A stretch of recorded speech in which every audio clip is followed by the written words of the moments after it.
This is probably the last time we talk. You Hey, eat tell a your dick. wife I'm glad she's thinking of my. Hello, how are you now? Good, good. Doing great. How about you?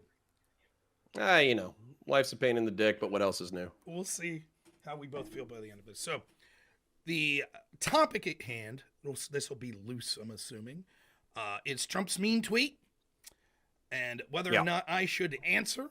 Whether or not I should answer this. It is my belief that I don't owe people that have cheered for, ignored, or taken money from the people that engaged in corruption against Trump that all of a sudden want to pearl clutch about mean tweets from Trump about corruption.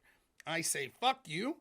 You don't care about corruption, or else you would have spoke up about it. Or, even if you did speak up about it, which I'll concede you had in the past, you would not take money to help advance the people that engaged in that corruption, which I feel is what you did. Why? I was able to buy a bolter with it. Well, Why wouldn't I take their money? That's if I'm taking Democrat money and I spend it on guns, is that not a wash? Well, the question is, did you actually help them, or like the rest of Progressive Victory Pack, were you guys fucking worthless and if anything detrimental to the? No, I helped. Let's talk about it, but let's write down the quote real quick. So it's just so we don't lose it. So he who saves his country commits no crime. Okay, so we don't have to get into that right now because you're not even saying like we should get into the quote. You're saying I will get into the quote later, but you're saying your opening statement is why should you even answer to me at all? Correct. You or any other people. So the offer that I was giving people is those that are willing that could show like, yeah, clearly I called out obvious corruption. Do you think we'll start with this? Do you think there was corruption against Donald Trump? Well, yeah, we've talked about Crossfire Hurricane. So then your situation's different because my argument with you is getting paid by Progressive Victory. But those that never talked about it, that didn't talk about, it's fucking confirmed at this point there were illegal FISA warrants, right? That's confirmed. Those that never talked about it or said that it wasn't that bad or anything like that, fuck them. Why would I owe them anything, right? Well, and sorry, let's just expand it while we're at it. I also was still quite passionate about the sweeping for Hunter being corruption by any other name, right? Even up until the pardons, I was like, this is fucked up. This is you can't even pretend to have a double standard because you're basically just sweeping for the corruption and you're also just calling the corruption good. There were plenty of Democrats who were just like, yeah, this is actually when Hunter Biden sells paintings for like, $250,000 a pop. This is actually just like the free market working the way that it's supposed to. And it's like, no, this is corruption. So, yeah.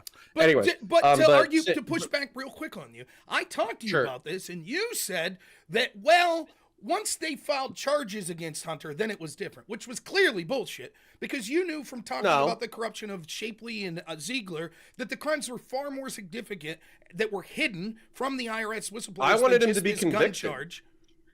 Yeah, I wanted him to be convicted. Of just any. So if you thought that they of felonies. Okay, so if they had Merrick Garland. So I don't know the back end deals, right? I'm not in Washington D.C. I'm not friends with these people. I don't hang out with them, right? But it seemed like that what had happened was the whistleblowers had blown the whistle. The tax gentleman that I've defended tooth and nail on the internet forever. And it seemed like the DOJ had taken a black eye because they were caught sweeping for the Biden family, right? And so it seemed like Merrick Garland had actually pursued a actual criminal investigation against Hunter Biden, gone to a grand jury, and secured federal felony indictments, and it was like a half a dozen felonies and a couple of misdemeanors, right? And so it seemed like the process was going along. Now, in retrospect, what was probably going on was they said, hey, go hard, and Biden will pardon right before he leaves office. That's probably what happened, right? But my hope was that they were being earnest. Two things, right? First, if I accept that that's what you believe now, well, I do accept that's what you believe now, that's fine. Do you regret that you would have worked to help Biden get elected? I regret that these are the choices I have. On the lesser, on the lesser of two evil calculations, I still think I made the right choice. You could say that. And it's one thing to vote for someone that's a lesser of two evils. It's another thing to take money to actively help them, particularly from a group that at face value is antithetical to what you claim your political identity is. Progressive victory. But so hold on. Yeah, I feel like this is a unsubtle understanding of politics, right? So for instance, when it comes to the Trump coalition, right? There's Rust Belt Republicans who used to be Blue Dog Democrats. There's neocon coattail riders who are just saying the right thing in order to, get Trump elected because they want to be popular with his base. There's rhino corporate Republicans who I probably identify with more, who are also being quiet but still doing what they need to do in order to support Trump. And there also are people like Nick Fuentes no longer supports Trump, but he was very pro-Trump for a long time. Nick Fuentes is a massive fucking piece of shit, and he's a part of the Trump coalition. So do I need to indict every Republican who's a part of the Trump coalition because they're arm in arm with morally objectionable people? No. Like I get it. You guys are trying to win. That's not the question, though. There's what separates. That is the question. There's the idea of taking money from a group that you are saying is corrupt, that is so corrupt that they're literally weaponizing the FBI and the DOJ to protect the president's family from obvious crimes. Crimes of which, by the way, again, the second umbrage I have with your statement is this idea that they charged him with serious felonies is a fucking joke. Because as you know, the cover-up was all about insulating Joe Biden and insulating him from crimes that his son, let me, real quick, I'm almost finished, last sentence, from crimes that his son had committed that implicated Joe. That's what was going on. So just giving him a slap on the wrist for this gun charge and then you being like, oh, okay, they're going hard. It wasn't just the gun charge. They hit him with tax felonies. Okay, so taxes and guns, but everything to not connect him to the actual crime that would have connected him to Joe Biden. I'll admit that I suspect that there was still sweeping going on there. But if you're going to say, all right, because for me, even if it was legal, okay, because right now the crimes that we're talking about are a gun charge, like a drug addict possessing a gun, which I do care about, by the way, but on the scale of things, that's not what we're talking about when we're talking about corruption. That's just something that he fucked up on, right? Correct. Then when we're talking about the corruption, the tax felonies are felonies because he failed to file his taxes and he basically spent all the money on drugs and hookers and hotels and lavish parties, right? So the thing is, here's what chafes my ass. If he had filed his taxes and paid his tax bill, then a majority of what he did would be considered legal. And we only got a peek behind the curtain because he fucked up so hard because Hunter Biden's a fucking retard, right? But here's my problem. Here's my problem with this. So you're saying, isn't this so bad? Isn't this so bad? Isn't this so bad? And I'm saying, fuck yeah, it is. Well, here's what's going on. Jared Kushner, who I like, I think he's an otherwise intelligent person. He got what? Like $200 billion invested into his firm immediately after working at the State Department for fucking 4 years by the Saudi government. And so now he's reaping in tens of millions of dollars in financial investment fees. That's corruption, Rob. That is also corruption. That is corruption that we've seen with almost every single major politician. The difference is... So hold on. You're saying... I just need to nail this down. So I'm saying Hunter Biden is a cunt for participating in corruption and committing tax evasions, and I wish the feds would nail him to the fucking wall. Now I'm saying that one of Trump's closest advisors is guilty of the same level of corruption times 100, and you're saying everybody does it. Why don't you just say, yeah, that's fucking bad too? Yeah, that's fucking bad too, it seems. Now, let me ask you a question, right? Would you acknowledge that all sorts of politicians do this and their families? Yeah, I think we have a real problem with hold on, real quick. I think we have a real problem with the parasitic rich in this country. I think we are being slowly drained by a parasite class. Okay, so then the problem I have isn't Hunter Biden. I don't give a fuck about him. I don't even give a fuck about Joe Biden. The problem I have is with the largest law enforcement and intelligence agency in this country purposely covering up for one of them. And not only that, the lawfare directed against Donald Trump resultant of this. When Trump, you might think he did it in a ham-fisted way, but when he correctly pointed out the corruption, with $1 billion of our tax dollars went to firing a prosecutor that was looking into the then vice president's son. And he personally issued the quid pro quo with your tax dollars to get that guy fired. And what did the FBI do? They fucking covered for the Bidens, which led to the impeachment of Trump. That's the problem I have. It isn't the Bidens, it's the fucking corrupt FBI. The same corrupt FBI that got illegal FISA warrants to spy on Trump. That corruption is far greater than anything Biden could do, or Trump could do, or Obama could do, or Hillary could do. So how could you go to work for the very people that are fucking pushing that? Because I suspected what is happening now. Okay? So we don't, I think you and I have a decent understanding of Crossfire Hurricane, and I'm sure your audience does because you've covered it plenty of times, right? So there was at least a veneer of like, I don't know, like actual public interest of let's create the warrants, let's take him to the courts, let's do this, let's do that, et cetera, et cetera.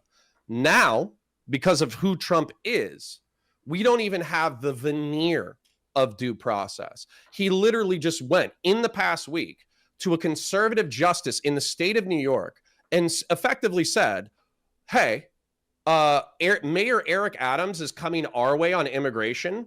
Therefore, even though you're correctly investigating him for corruption right now, you need to drop the charges. That way he works with us. And the fucking conservative prosecutor who clerked for Scalia said, fuck you, I'm not doing that. That's the biggest breach of my office you could possibly ask me for. I'm resigning. And she resigned. We don't even have, with the Bidens and the deep state and all that kind of stuff, we at least have the veneer of due process. Trump doesn't give a flying fuck about any of that. First off, you don't have any proof that this is exactly what happened. The argument that they're giving falls in line with what you're saying you already believe about the FBI, which you're admitting wasn't just corrupt in 2016, but then showed signs of corruption under the DOJ of Merrick Garland, even as far as 2024 when it came to protecting Biden. The entire argument is that these institutions have gone after political prosecutions. The truth is what Eric Adams is accused of doing, taking airline upgrades and getting seats at concerts, is the type of shit that almost every politician's doing. The problem is he was selectively... Why are you covering for that, Rob? I'm not. Arrest him and the 90% of the other that do it. The problem I have is when it's only people that go against the establishment narrative that the charges are brought against. So when Eric Adams starts to speak up against what he sees as the biggest issue in the election, immigration, and he starts to criticize Joe Biden, all of a sudden these charges are brought against him. By the way, the lead prosecutor at the time that brought these charges was all but running a campaign on going after Eric Adams, who was vying for a political appointment under Kamala Harris if she won. If Eric Adams committed these crimes, but he was targeted in a selective prosecution for political reasons, do you think that that charge should be dropped? I'm going to tell you, so hold on. Yeah, if you can prove to me that everyone does this shit and they're just going after Eric Adams, poor Eric Adams, he just took all this money because everybody does it. Yeah, sure. If you could fucking show me that shit, then maybe I would have an ounce of sympathy. You don't believe it. But hold on. I'm going to tell you another narrative, okay? I'm going to tell you another narrative that within the past 2 years, Democrats have seen the writing on the wall that Biden was too weak, that he was effectively a one-term president and he wasn't going to win the upcoming election. Also, but he was also too selfish to let go. That was the problem. And then also, not only that, but Kamala Harris or whatever was getting swapped in way too late for her to win, right? There was hope that maybe she could win, but she was getting swapped in way too late. And then not just that, but basically the Democrats, the side that would be most sympathetic to Mayor Eric Adams, were not willing to sweep for him. And so as a result, he started upping his rhetoric on anti-immigrant settlement, a sentiment on how the immigrants are overwhelming New York City, which, by the way, could be true. But then he started pandering to the far right because, let's face it, there were probably feelers put out by the Trump camp saying like, hey, man, if you come our way, maybe we can help you out. And by the way, that's exactly what fucking happened. Trump won, and he said, maybe I can help you out as long as you come our way. That is definitional corruption. That is definitional, like quid pro quo. And on top of that, hold on. Last point. I talk a lot. I just want to make a last point. I trust a federal society, whatever, conservative clerk who worked for Justice Scalia for a decade. I trust her more than I trust Donald Trump or you. That's right, you do. If she's so trustworthy, why didn't she resign when the Southern District of New York was going after all the political prosecutions in 2024? What the fuck are you talking about? Was she there when you're admitting that the FBI was corrupt in 2024? What the fuck are you talking about? Do you admit that the FBI was corrupt in 2024? Okay. Rob, I'm going to explain this. I'm going to explain this to you. I'm going to explain this to you because I swear to God, you have the perspective of a fucking toddler. Okay? So let's say that there's a police department. Let's say there's a police department. Okay, a middle schooler. Let's say there's a police department and one cop, or we could use like Detroit as an example. There was that gang unit that was caught stealing guns, stealing dope from evidence and putting it back out onto the streets, right? They're corrupt, and everyone who worked for them and covered up their crimes are corrupt. But probably 90% of the operations of the Detroit Police Department are routine traffic work, routine cop work, routine arrests, all that bullshit that is justified. And so you're saying, hey, we found a guy who lied on a FISA warrant, therefore we can't trust this institution at all. That's not how any institution on the fucking planet works. No, I understand. You claim to have understanding of this, but really, as always, it's just sweeping. You're doing a very good job, very similar to your desk. You just swept for Mayor Eric Adams 30 seconds ago. How can you use the word sweeping after sweeping for a Democrat 10 seconds ago because they aligned with your policy? You can't even understand me. You can't hear me. I said throw his ass in jail. What do I get? I can hear you. Right. So how's that sweeping for him? I don't give a fuck what I want, what I've argued consistently. Because if Mayor Eric Adams was critical of your position, you would never use that excuse. That's how it's sweeping. Are you getting, is Brianna giving you these talking points there, Progressive Victory? Now, what I've No, I have a 133 IQ. Wow. I have a bachelor's degree. I studied history. I studied psychology. I worked for 2 decades before I did any of this shit, Rob. I have a brain of my own. You thinking that it's fucking Brianna is fucking retarded. I've done more than you. I know more than you. It wouldn't show from every interaction we've ever had. So let's go with what you just admitted. Let's go with what you just admitted. You're now straw manning and saying, right, you're saying, oh, just because one guy was corrupt with the FISA process. You literally just fucking admitted that Merrick Garland was the head of the DOJ in 2024, was intentionally fucking sweeping for the Democrats and for Joe Biden. You admitted that the IRS whistleblowers coming out. Shut the fuck up. Shut the fuck up, Rob. Shut the fuck up and listen. You admitted that the IRS whistleblowers talked about how these FBI districts were purposely covering up and stopping investigations into the Bidens. So then when I talk about the corruption that we saw from the leadership of the FBI, why didn't this principled prosecutor stand up and say, I'm not going to stand when my boss, when the people that are the top of my agency are engaging in obvious corruption, I'm not going to say word one about it. And you tried to deflect and go, oh, because 8 years ago, one person lied on a FISA warrant? Hold on. Again, I'm going to have to explain this at the middle school level because honestly, it baffles my fucking mind, okay? Mm-hmm. So a state attorney, a conservative state attorney with bona fides that go back a decade. Hold on, shut up. I'm talking.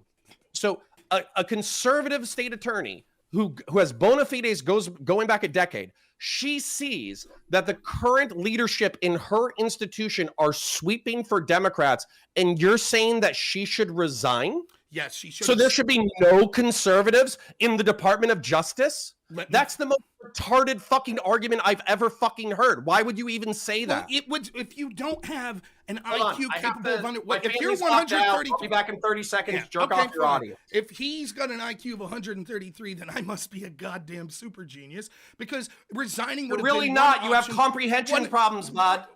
Resigning would have been one option. At least publicly criticizing the corruption would have been another. Yes, if you're a top prosecutor for an institution that you see the obvious corruption above you and you don't say one fucking word, then when the other side comes into power, you say, oh my goodness, I now think they're corrupt, I'm going to resign. It comes to show that maybe you're not the principled conservative, just like Conor isn't. It seems just like we saw James Comey was a principled conservative. He was Republican. You know what, Rob? Christopher Wray I'm just was going to go for principled it. conservative. You're a real He was fucking piece of shit. You know why you're a fucking piece of shit? Because this lady probably dedicated her entire professional life to being a conservative. And here you are, you don't know the lady from fucking Adam. And because she's against your little political fucking tribe, you're taking a big shit on her fucking career. There you go. You're a fucking asshole. There you go. You're a fucking piece of shit. Maybe I should just take You don't know her. You don't know her. And you do? No, I don't. Okay, so then do you know this? Do you know this? Of her fucking past life that indicate that she's a principled conservative, and she was asked to sweep corruption. Talking about your IQ doesn't change the fact that you just admitted that her boss, the head of the DOJ, was corrupt, so much so that you knew it. She knew it. What did she say if she was so hold on, Rob. So hold on. Let's make this a more like a close example to home, okay? So you work at Walmart. All right, in this hypothetical, you find out that the store manager, you work in like a loss prevention, okay? Your job is to prevent stealing from the organization. And unbeknownst to you, you find out that the manager was stealing from the store. Do you resign from Walmart? No. No shit, you don't. Do you resign? It's the same fucking thing. Do you resign if the new manager comes in and is stealing? No, you probably then why did she? Why did she, you fucking idiot? Hold on, you fucking retard. Okay, hold on. No. It's not like the manager is fucking stealing. Let's say the new manager comes in and they order you to steal. That's not. They don't steal themselves. They order you to steal. You quit. She wasn't ordered to steal. She was ordered to stop an investigation because it was started. A corruption investigation for no legal reason that was identifiable. That's not true. What did you read Bove's memo? That is true. Did you That's read her Bove's fucking memo? statement. Did you She's read? a fucking Did you read attorney. Bove's memo? So you only read one side of it, correct? That's what you're saying? Oh, yeah, please enlighten me on the other side of Eric Adams' corruption not existing. No one said that. No one said that. See, you refused to answer the initial question. If he was targeted, I didn't refuse to answer bullshit, shit, you fucking retard. Then I'll I answer ask every you goddamn again. question you ever fucking ask me. Oh, so then you answered when I said if he was targeted for political reasons, even if he committed the crime, should the investigation be dropped? You answered that? Wait, so a guilty prosecutor has a guilty criminal and somebody outside of the case asks her to drop it and you think that's a good fucking idea? Yes, I think that if there was a... That's retarded. That's actually retarded. So I just want to get you. I just want to get what you're saying. That we could have the FBI, Trump's FBI right now could say, investigate all of my opponents with no probable cause. Investigate them all. And then once the FBI begrudgingly investigates them all, they find evidence. The Democrats go, wait a minute, we found memos that they had no probable cause, that Trump ordered all of these opponents to be investigated. You would say, that doesn't matter. We have to proceed with the cases because it seems that they're guilty. Is that what happened with Eric Adams? Yes, that's what Bove's saying happened. Who said? The person that ordered her to drop the case, that they see evidence that this was a political prosecution. That's why I asked you at the forefront of this. I said that this occurs all the time with people getting inappropriate campaign donations, etc. Cool. If he was targeted for political reasons, should the investigation continue? Yeah, okay. Rob. This is like an issue with like object permanence. Okay, like toddlers have the capacity when they see something and then it disappears temporarily and then it comes back again. They know that that thing didn't disappear from existence. Nonsense bullshit about because you can't answer simple fucking questions because you can't follow a train of thought. So you're like, well, look at Walmart and my IQ and I have a bachelor's degree and simple permanence. Answer the fucking question. If he was targeted politically, the question is whether or not we should sweep for Eric Adams because a Trump sycophant says so. The answer is no, Rob. The answer is no. I thought you had at least a minute. I thought you had at least a minute. A Trump sycophant says they're not guilty. They're no. And here's the thing. This is how I know. No, Rob. This is how I know that you don't even believe what you fucking say. Because this is what Merrick Garland did during the fucking Biden investigation. They said, all the fucking Democrats said, oh, there's no probable cause. There's no reason. All of this was legal. And you were like, bullshit. On what? There's fucking plenty of goddamn evidence that this motherfucker is crooked as a goddamn fucking curvy roadway. On who? No shit. So you can't even hold your own standard within one conversation. On who? Merrick Garland said on Hunter. That we could obviously see the probable cause. No shit. Right. So do you want me to fucking Google Eric Adams' fucking probable cause right now? Do you want to stop the debate to do that? The argument is let's stop the debate. No, I'm good. I'm good. Like, I know you're good. I know let's you're Google good it. Stuff. Like, you're not listening to me. At the onset of the investigation of Hunter Biden, what we saw was there was clear conflict of interest. We saw publicly the quid pro quo from Joe Biden to use $1 billion of your tax dollars to fire the prosecutor in Ukraine that was looking into him. All of that is blatant probable cause. It was covered up and not investigated for years. That's what happened. Okay, I'm not listening because I'm going to read what was the probable cause for Eric Adams. Because you're saying it's selective prosecution. The probable cause doesn't exist. So okay, bullshit. we're going to read that. What I'm saying is that they said, show me the person, I'll show you the crime. It was the exact opposite with the Bidens, as you know. You fucking know it. And no, you're saying I'm reading. You don't know that? I'm learning, Rob. You don't know that was the case with the Bidens? You don't? So you lied earlier when you said it? I'm not listening to you. I'm reading. Conor, if you're not going to listen, go fuck yourself. Well, you go fuck yourself. You're sweeping for corruption because I'm not sweeping for corruption. I'm making a general point that you're saying that you're okay with law enforcement saying, show me the person, I'll find the crime. I'm saying no, that my argument has been consistent since 2016, that I'm perfectly fine if you're going to say we're going to go after crimes that traditionally aren't gone after through politicians. All I want's equal standards to apply. I don't want the FBI or other field office saying there's a person we don't like, therefore we're going to investigate them, and then if we find something, we'll charge them. That's exactly what the accusation that Bove is making happened. That there was a guy who wanted political benefit to going after Eric Adams. They waited and did it politically, which is why they did it during campaign season, because they didn't like Adams' statement that was seeming to hurt the Democrats going into the election. That's his claim. Now, we'll see if that claim is true or not, but you haven't even read it. You're just like, well, this Sassoon lady said she worked for Scalia. And yeah, you know why? Because I trust institutions to some degree. You've been talking for 5 minutes. Do you want to hear what the probable cause was? Go for it. Yeah, he accepted like $250,000 to $500,000 worth of gifts from Turkish nationals over the course of 2 or 3 years. How did they find out? It doesn't fucking say, but do you know what it does say? Do you know what it does say? What's that? It says that the DOJ, the office, even after the state's attorney resigned, said that Bove or whoever the fuck your fucking lady was, the office is declining to stop the investigation because they say there's no legal reason presented from the Trump administration for why they should stop the investigation. Who said that? Do you think that when stopping a criminal investigation in which there's probable cause and substantive evidence of wrongdoing, that state's attorney of the federal government should be allowed to continue a prosecution? No, I think if there's concern. Yeah, that's retarded. It's retarded. It's fine. Right. It's fine. Well, you're retarded. We can move on to something else. I think that if there's credible accusations that it is a selective political prosecution, then yes, halting that prosecution. Do you have any evidence that it's a selective political prosecution? I have the exact same amount of evidence that you have that it was corrupt, that it be resigned. Okay, so I'm going to show you some evidence that it wasn't. I'm going to give you evidence that it wasn't selective prosecution. Let's hear. They had that fucking Hispanic New Yorker fucking senator, whatever the fucking dick face is. I can Google him if you need me to. Mm-hmm. He was convicted of having, a few $1 million worth of gold and cash and gifts stashed away in an apartment. He was a Democrat. Okay. They torched his ass. Okay. There was another fucking case of corruption. I can't remember his name, but I almost guarantee. Do you want me to stop the debate or do you want to move to the next topic? No, you're saying that a few Democrats in history have been prosecuted, so that proves that there can't be from the state of New York, probably in the same fucking district as these motherfuckers. Menendez was in New Jersey. Was his prosecution in New York? I don't know. All right. Recent Democrats convicted of corruption. This is hilarious. So I just why clear. You're saying that it's selective prosecution. I'm literally bringing up other Democrats who have been prosecuted. Where's the evidence of selective prosecution? I just want to be clear that if Trump's DOJ ever prosecutes a Republican, you'll say that any prosecution of Democrats, no matter what the evidence suggests, would obviously not be selective because they prosecuted a Republican. Correct?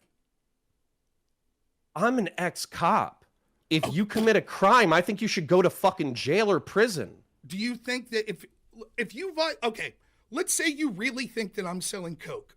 Do you think you should be allowed to kick in my door and without a warrant and try to find evidence of it? No, I think I should get a warrant. Okay, do you think that I should be targeted by people after a warrant just because they don't like me and they don't have probable cause and they're like, let's just find reasons to look into? If you're probably a coke dealer, I don't care. Yeah, you don't care about the rule of law. No, I actually I do. You don't. Because right now, there's a man who violated the law. A state's attorney wants to go after him, but because he's cozying up to your dick sucker of a fucking president, you don't want him to be prosecuted. Conor, and when I ask you for evidence of selective prosecution, you have nothing. You got goose egg. You got zero. That's not true. Do you want me to read do you want me to read Bove's memo? You read Sassoon's and you're just like, I didn't even read. Who was in Trump's pocket? The person read me the memo. Let's see if she has a compelling case. I would love to hear it. I think it's a he, by the way. How long do we have here? I mean, I'm having fun, so. I would, okay. Realistically, I told the wife an hour, but I also told her we might go for 90 minutes. Okay. Oh, fucking hell.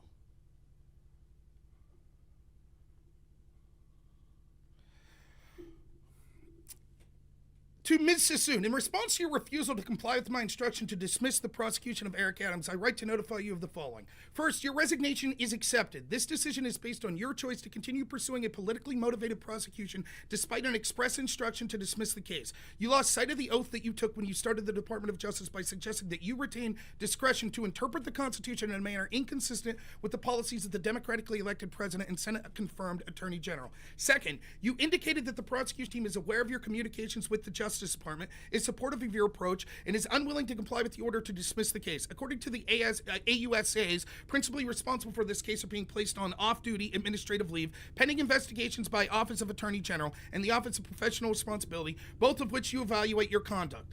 At the conclusion of these investigations, the Attorney General will determine whether termination or other actions appropriate. Based on the attendance of our recent meetings, I understand that the relevant AUSAs to be Hagen, Skoten, and Derek Wickstrom. If either of them wish to comply with my directive, but were prohibited from doing so by your management of the office, or if they wish to make me aware of the mitigating considerations they believe are relevant, they could contact my office directly. The Justice Management Division of the EOUSA have taken steps to remove access to electronic device, and I ask that you and the other AUSAs cooperate with these efforts to preserve all electronic and hard copy records relating to this matter, whether they are stored on official or personal devices. Third, under your leadership, the office has demonstrated itself to be incapable of fairly and impartially reviewing the circumstances of this prosecution. Therefore, the prosecution of Mayor Adams is transferred to the Justice Department, which will file a motion to dismiss the charges pursuant Rule 48 of the Federal Rules of Criminal Procedure. My prior directive regarding no further targeting of Mayor Adams or additional investigative steps related to this must remain in place. Background. On January 20th, 2025, the Executive Order 14147, President Trump established the following policy. Quote, it is the policy of the United States to identify and take appropriate action to correct past misconduct by the federal government regarding the weaponization of law enforcement. By the way, do you disagree with that executive order? That's a noble cause? I don't like the weaponization of law enforcement, although I think that the author is a culprit of it, but continue. In a February 5th, 2025 memorandum set forth by the Department's general policy regarding zealous advocacy on behalf of the United States, the Attorney General stated, quote, Any attorney who, because of their personal political views or judgment, declines to sign a brief or appear in court, refuses to advance good faith arguments on behalf of the administration, or otherwise delays or impedes the department's mission will be subject to discipline and potential termination consistent with the law. Your office was not exempt from President's policy of the Attorney General's memorandum. On February 10, 2025, I direct you to dismiss the prosecution of Mayor Adams based on well-founded concerns regarding weaponization, election interference, and impediments that the case has been imposed on Mayor Adams' ability to govern and cooperate with federal law enforcement to keep New York City safe. My February 10, 2025 memorandum indicated that I acted pursuant to regards to the Attorney General. The mechanism for seeking dismissal is Rule 48 of the Federal Rules of Criminal Procedure. Note 2 in Rule 48 explains that, quote, the rule confers the power of the file a dismissal by leave of the court and the Attorney General, as well as on the United States Attorney, since under existing law, the Attorney General exercises general superintendence and direction over the United States Attorney. Functions of the other offices of the Department of Justice and all functions and employees, blah, blah, blah. Prior to the issuing of the February 10th, 2025 memorandum, I reviewed public filings in this matter and your office's prosecution memoranda and the classified submissions. I met with you and the prosecution team, held a separate meeting that involved you, the prosecution team, and the defense counsel, and then met with you privately in my office. During those meetings, I invited written submissions from both sides, and I carefully reviewed those. Thus, your recent suggestion about a lack of process around the Justice Department's decision are not grounded in reality. You have not complied with the clear directives of my February 10th memorandum. Further, you made clear that you did not intend to do so during your telephone calls with myself and Chad Mizzle, the Attorney General's Chief of Staff, on February 11th, as well as written in submission of the Attorney General that day. You also stated that the prosecution team had reviewed your letter to the Attorney General and they would not file a motion. At approximately 1:50 today, you tendered your resignation via email. Discussion.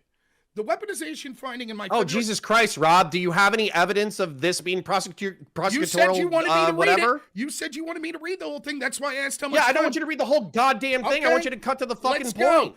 Next, the weaponization finding in my February 10th, 2025 memorandum was pursuant to a policy set forth by Trump. Your office has no authority to contest... Okay, Rob, I'm going to tell you right now. I have 160 people in chat right now. I will let them listen to you read this whole goddamn thing. Yeah, I'm going to make this point. You have been reading for probably 3 or 4 minutes right now. There is no evidence cited that this was a politically motivated prosecution. What's happened? Hold on. I'm going to say, you've been talking for 10 minutes. Shut the fuck up. I was reading something you requested I read. Shut the fuck up. Okay.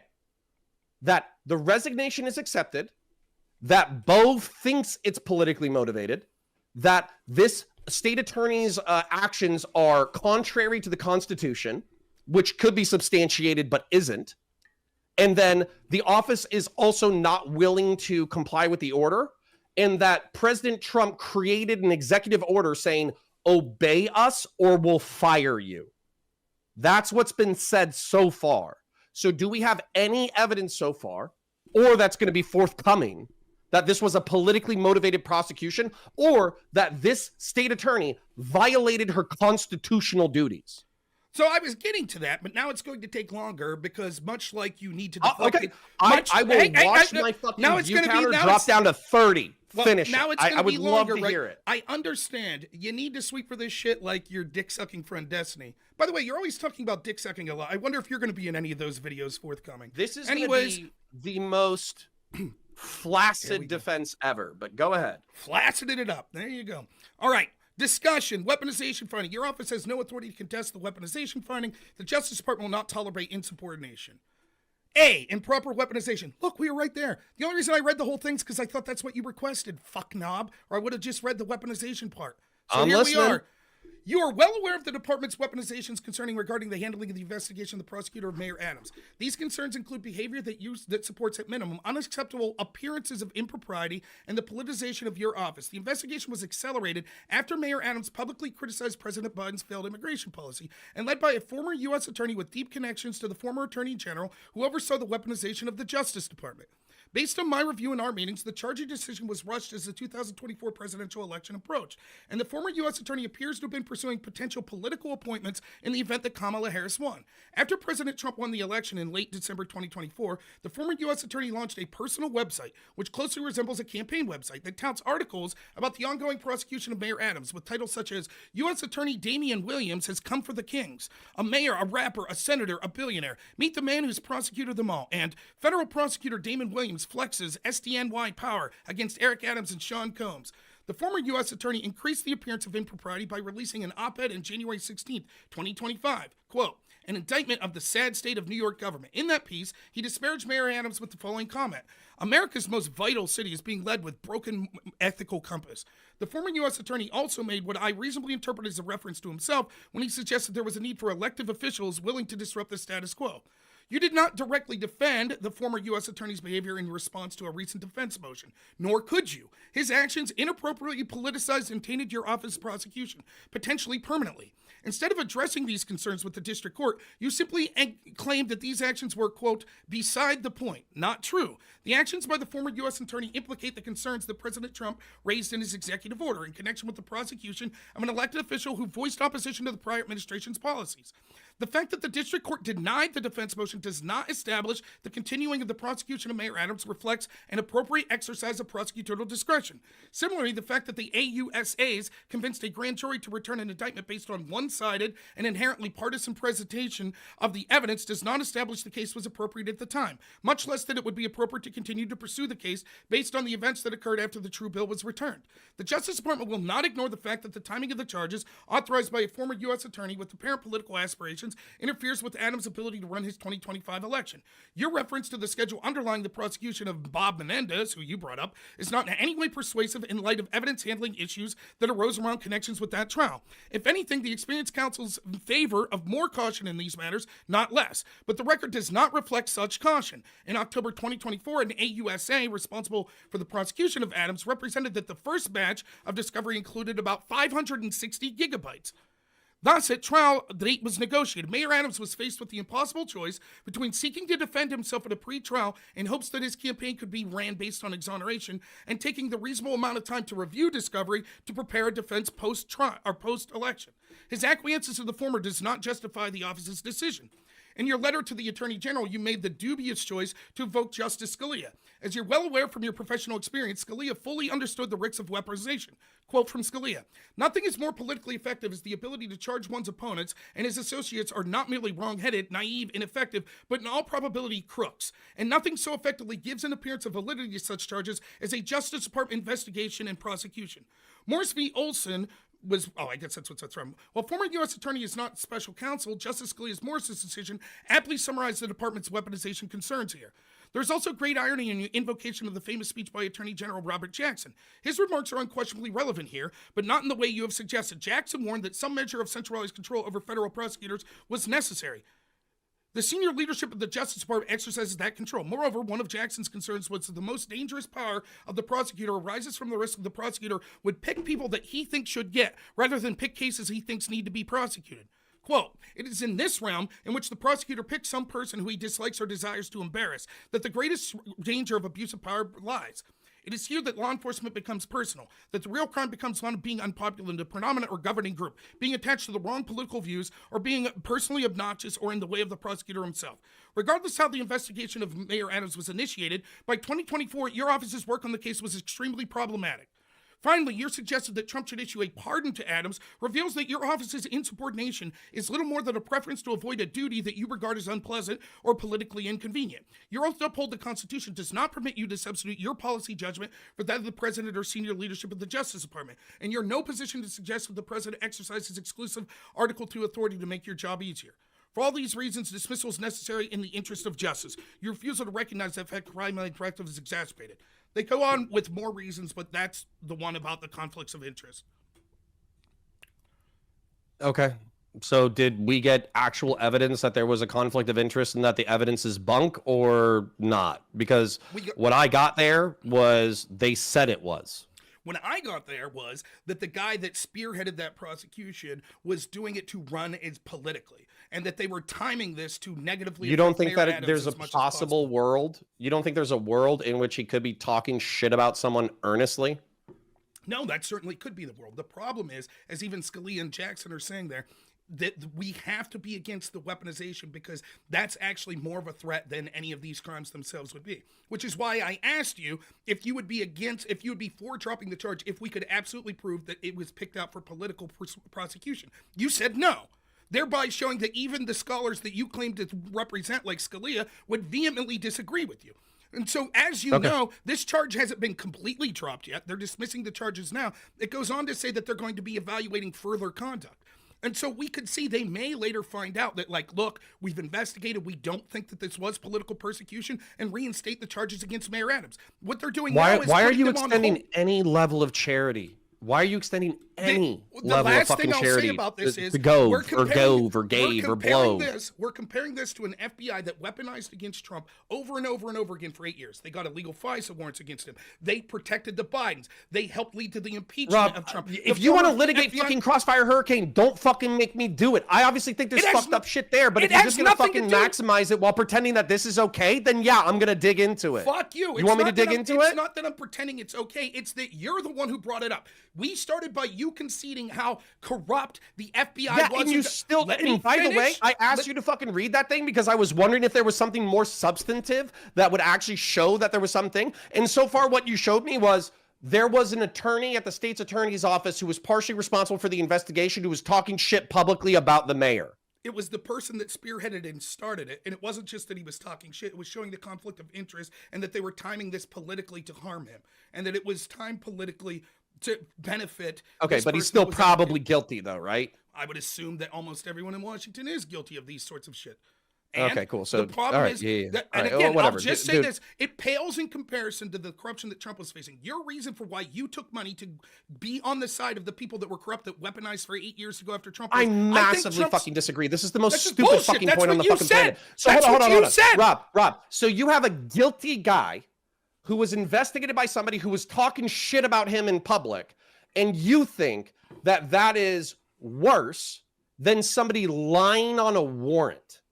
Yes, I think that's retarded. Let me finish. I think that one of the most significant infractions that could occur against our democracy is the most powerful intel and law enforcement agency illegally give a fuck about our democracy? Illegally spying on a presidential team in order to affect an election. That is far more severe than some random guy who's a mayor having a charge dropped against him. That's just one aspect of the corruption. We also have that the intel agencies covered for Biden's, led to the impeachment of Trump, helped interfere in the 2020 election by former intel officials saying that the Hunter Biden laptop was bullshit. All of that far outweighs, but Mayor Adams isn't being charged. Everyone that's remotely objective could see it. So when your answer, when I asked you, why did you go to work for these corrupt people was, well, I think it's more corrupt what's happening with Mayor Adams, is fucking laughing. Did I work for Biden?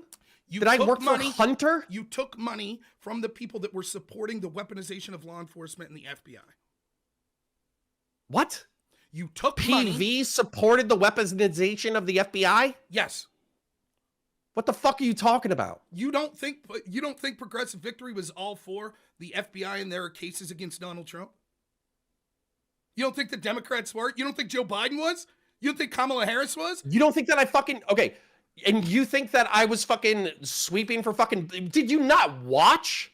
Well, obviously... Okay, hold on. I don't expect anybody to watch my content. Hold on. Let me rephrase.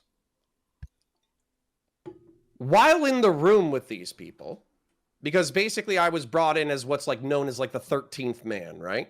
So if there's like a squad and they all want to go do something, there has to be somebody who says, hey guys, that's fucking stupid. Here's what I think you should do instead, right? So I was brought in to not just optics check, but also tactic check these people, right? And here's the thing. So I have no fucking problems with that. Because you're basically saying like, oh, the weaponization, I'm pointing to something that I think is more egregious. You don't agree with me. Okay, let's move the fuck on for the sake of the conversation.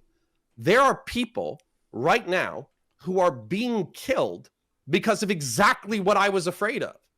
So I made a moral calculation a year ago, and I said, if I vote a certain way, then there are people who are alive now who I know of who will be dead within a year because of my choice. Therefore, I'm going to make a choice with the lesser of two evils, and I'm going to stick with it. Who's being killed?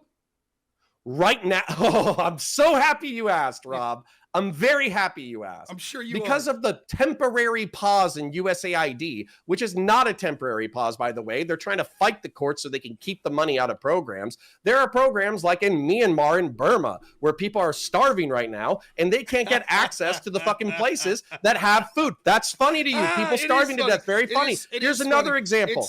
In East Africa right now, there's supposed to be a run-up for mosquito prevention programs where they give mosquito nets out to people and they go ahead and spray for mosquitoes so people don't die of fucking dengue and malaria. Those people are probably going to fucking die as a result of this aid being temporarily paused. Hey, there are people in Ukraine right now. Hold on, I'm not done yet. I'm not done yet because this is probably my hold on, I'm not done yet. There's two more. Ukraine right now, they're negotiating without Ukraine for a peace settlement, effectively to give away a third of the country. Ukrainians are not going to abide by that. Therefore, more of them are going to die. So that's another thing that I was looking dead in the face. And I was like, Trump is probably going to fuck this up.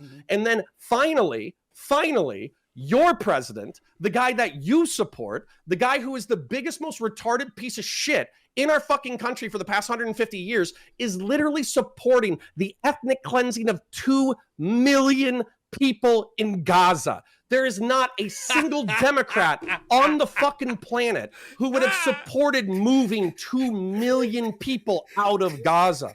I don't know why you're laughing, Rob. It's not fucking funny. It's not funny. It is fucking funny. What's funny? Well, I'll tell you, I'm so enraged. We can't audit USAID. That's solving AIDS. Who cares that it's going to political prosecutions? Did you know, for example, that USAID went predominantly to the National Endowment of Democracy in Poland to suggest that Poland prosecute their former president? Did you know that? Did you know that they went to the color revolution in the first place, which led to the war in Ukraine, which led to how many people dying? Did you know that? Oh, yeah. So now you're just going to say wrong Mr. shit for 5 minutes. That's cool. I'm gonna keep going. I'll listen. Mr. Fiscal Conservative As a matter of fact, Conor, I'll take a note. I'll take notes. Go ahead. Mr. Fiscal Conservative Conor. Oh, we can't stop the trillions of dollars of spending. We can't put a halt on that. Is what you said, you fuckhead. All you're doing is parodying the same mainstream media. I said we can't save money anywhere by cutting malaria and fucking and Is that what you said? Is that what I said you said? We can't save money anywhere? That's what you said, Rob. You said that we can't do a single fiscal conservative thing, whereas I said we shouldn't be fucking retarded. It's fucking the same old arguments over and over again. Oh, no, we it's can't not. cut spending because some of it goes to AIDS, and that's what it's a fucking joke. You're a grifter. No, you claim to be a conservative. You got paid. Continue. You got paid. Continue with your USAID bad rant. We'll go ahead and go through this. Yeah, they're bad. You're a fucking grifter that supports the corruption that was occurring there. You're using the same fucking bullshit talking points to the people that want that corruption to continue. But it solves AIDS. It does shit like that. Hold on. And the last thing I'll say, no. You said that you were going to let me go ahead and go. I don't want to hear your characterization of me because I think you're okay. Here, Rob. Here's the fucking problem. I'm not a grifter. I'm not a grifter. No, I sell out. I sell out. But you're still mad about that? That was like an hour ago. Shut the fuck up. So anyways, the point is that I'm not a grifter. I believe what I say. You don't like what I'm saying. Do you know what's frustrating for me? Do you know what's frustrating for me? Well, no, you don't have anybody to sell out to, Rob. That's your problem. So here's the thing. If I'd have got high, you're not a grifter. They might do you know why? Something. Okay. Do you know why you not being a grifter is a fucking problem? Why is that? Because what you believe is dog shit. That's why it's a fucking problem. Because I believe that corruption is USAID. You gave me two things. Okay. Poland should prosecute its former, what was the title that you said? National Endowment for Democracy. It went through their taxes, said that put memos out that was instructing Poland to prosecute the former party that was a right-wing populist party. It said that they should prosecute people for crimes. You want to hear one of the examples? It said they should prosecute people in Poland that were politicians that pushed for mail-in voting, which was clearly corrupt, designed to steal an election during COVID. Poland should prosecute. Wait, sorry. Didn't you list the title?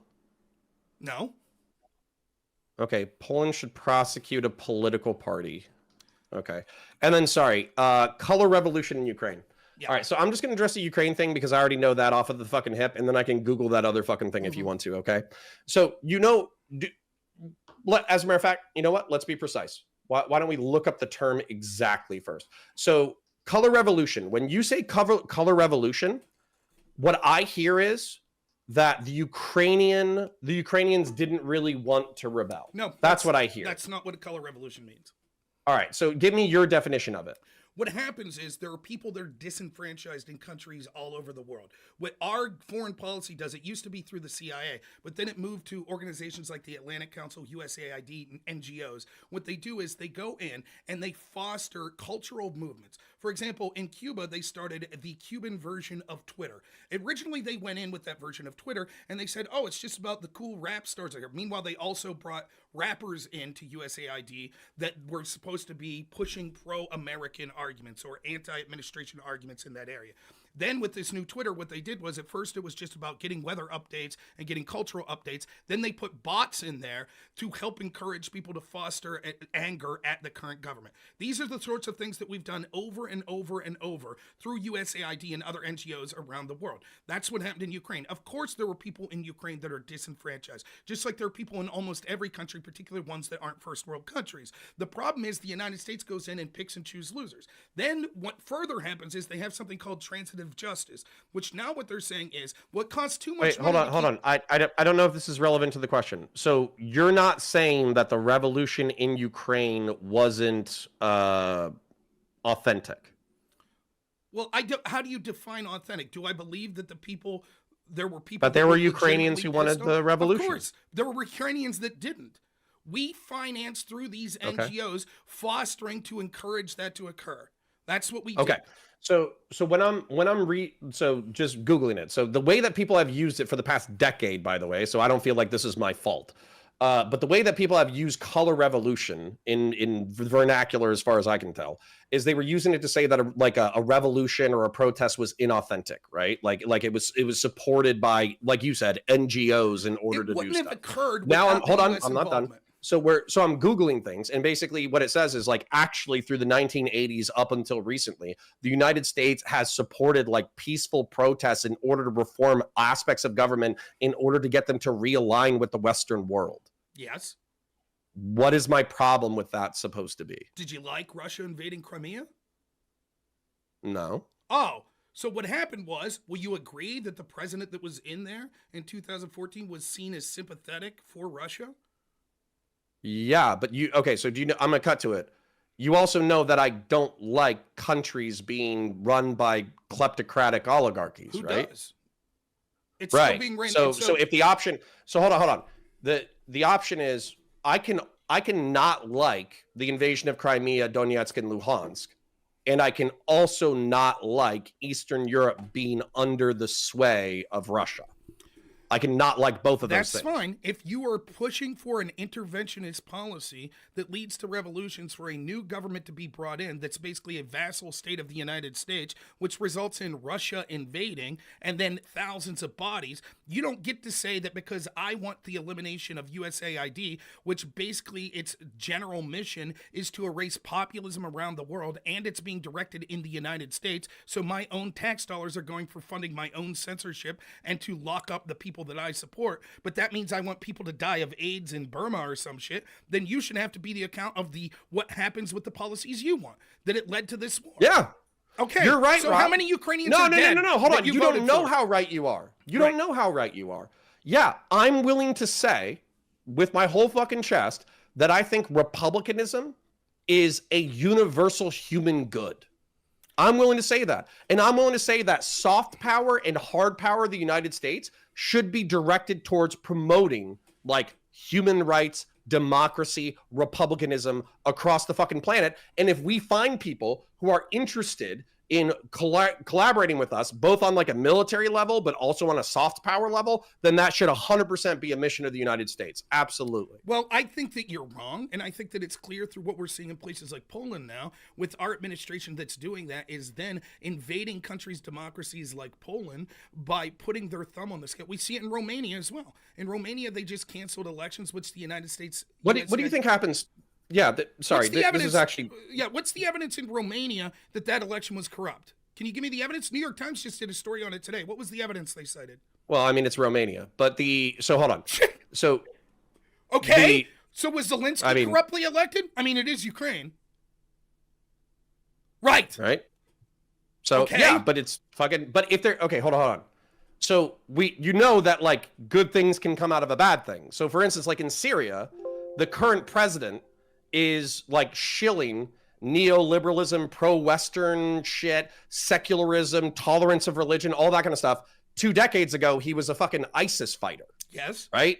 So just because you have a violent revolutionary who was a part of a theocratic organization, but then he leads a successful rebellion in his country, and now he's trying to incorporate positive reforms into his nation, doesn't mean that you throw the baby out with the bathwater. No, what it means is, right, one, just because he was formerly ISIS and he's saying, oh, now trust me, I'm going to be pro-West, doesn't necessarily mean that that's going to be the case. I guess we'll see. And second, what I'm saying is better than the alternative. I'm saying what these... But you can fucking beat around the bush all you want. How many people do you think have died on Russia and Ukraine side during this war? I think it's like 500,000 injured, like casualties per side. Okay, so 1 million, those are on you. That's your idea, what you wanted. You wanted that interventionism that caused it. But do you know whose idea it was, too? Thank you. Cool. Now, do you know whose idea it was, too? Who? Do you know whose idea it was, too? Who?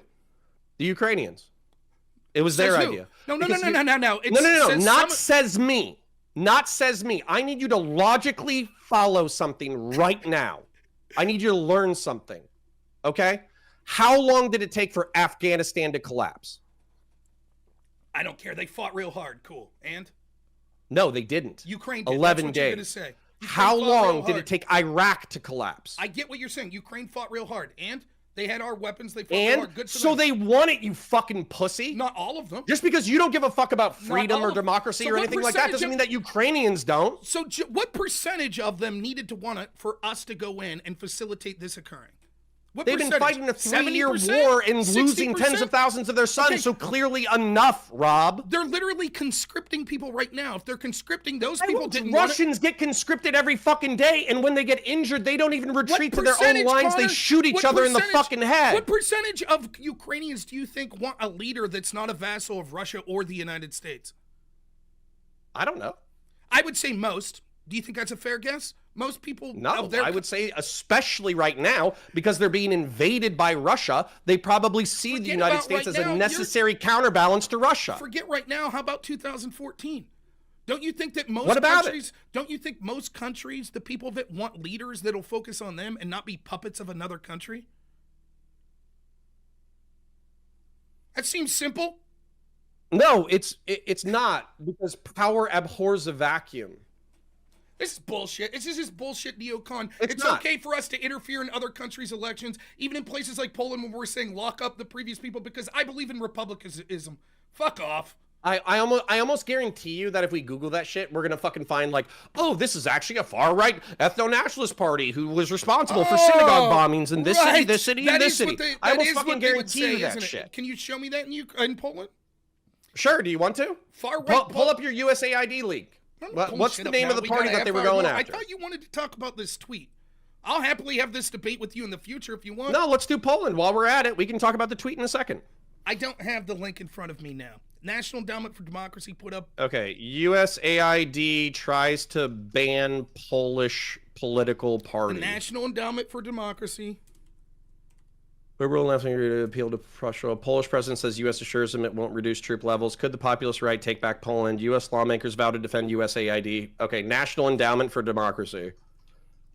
Endowment for Democracy tries to ban Polish political party. I'm not finding it, bud. Yeah, well, I'll find it for you. Okay. You watch Mike Benz, who was talking about this. Here's for the journal. It's in the Journal of Democracy, right? USAID's partner and operational arm, NED, has been specifically demanded that Donald Tusk's government in Poland must find ways to arrest high-ranking members of the PIS party in order to stamp out populism. They wrote this in Tusk's first month in office. How to dismantle illiberal democracy. From the Journal of Democracy. There's no clear roadmap, but Poland must be sending out its first step, stamping out populism and holding those responsible for the worst violations of the rule of law. Poland's new government must therefore do more than just return to liberal democracy. It must address transitional justice. Prime Minister Tusk and his coalition government must also stabilize the political system to ensure that populism does not return in the next election. The future of democracy in Poland hangs in the balance. The new government should therefore focus its attention on whether and how suspected criminals can be punished for specific acts. At present, there are a number of cases that should be tried immediately. Those include the 2015 appointment of judges to the Constitutional Tribunal in a contravention of the law, the attempt in 2020 to arrange supposedly unconstitutional presidential election by mail-in voting during the pandemic, and in 2023, the visa scandal in which members of the government illegally sold visas. These are illustrative cases that must be just the tip of the iceberg. Naturally, the leader of Law and Justice Party, Kaczynski, should be held responsible. So what I just heard you say from your own article is that an American NGO funded by USAID encouraged Poland to arrest members of a political faction who violated their own country's constitution and laws. No, I don't care. Yeah, right. You literally just read that to me. You could read it again if you want. They are accusing it of that.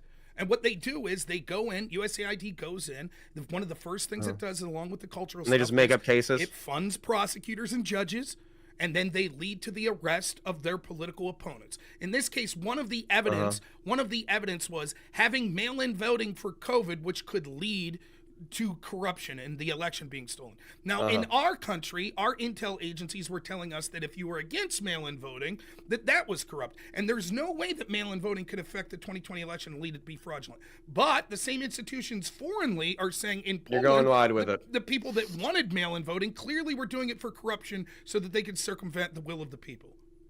Now, do you want to talk about this tweet or not? We get it. You support interfering in countries' elections. It must all be good. As long as our institutions that we're paying for say lock up these people, it must be good. It's always a net benefit, even if it leads to millions of people dying. Got it. You want to talk about this tweet or not? Wasn't that the big thing? I mean, I was still reading about the party, but... Then let no one say that I was unwilling to talk about this tweet. Yourself included, you fucking dick suck. Let no one say it. You had your fucking chance. We'll talk about the fucking tweet. We'll talk about it. Don't worry, there's time.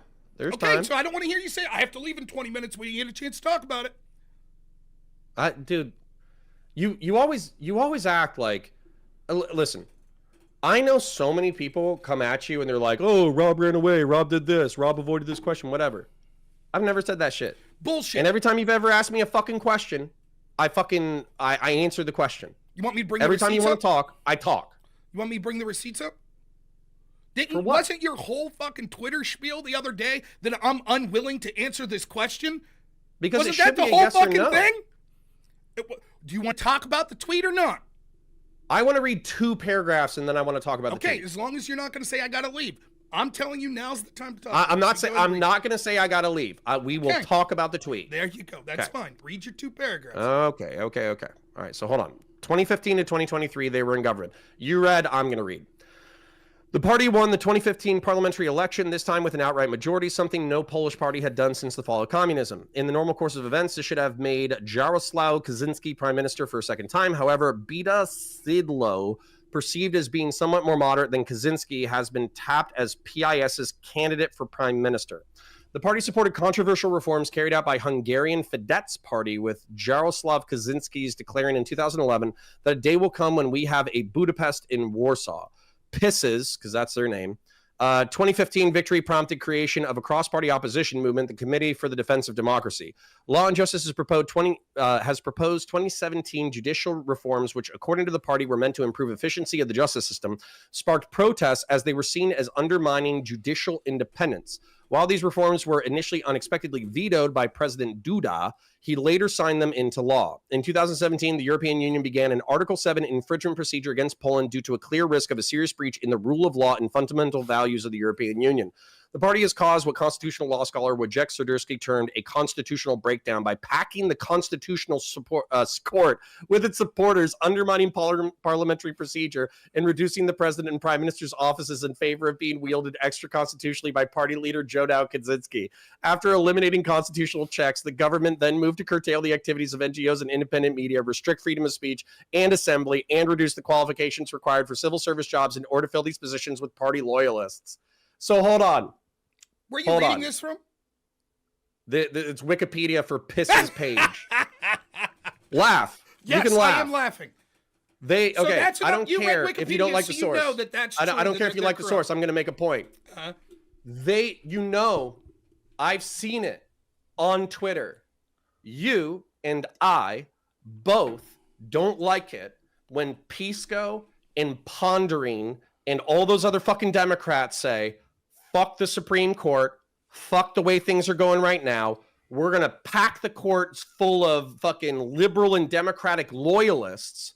That way they all rule in our favor and reduce the strength of the legislature and the presidency.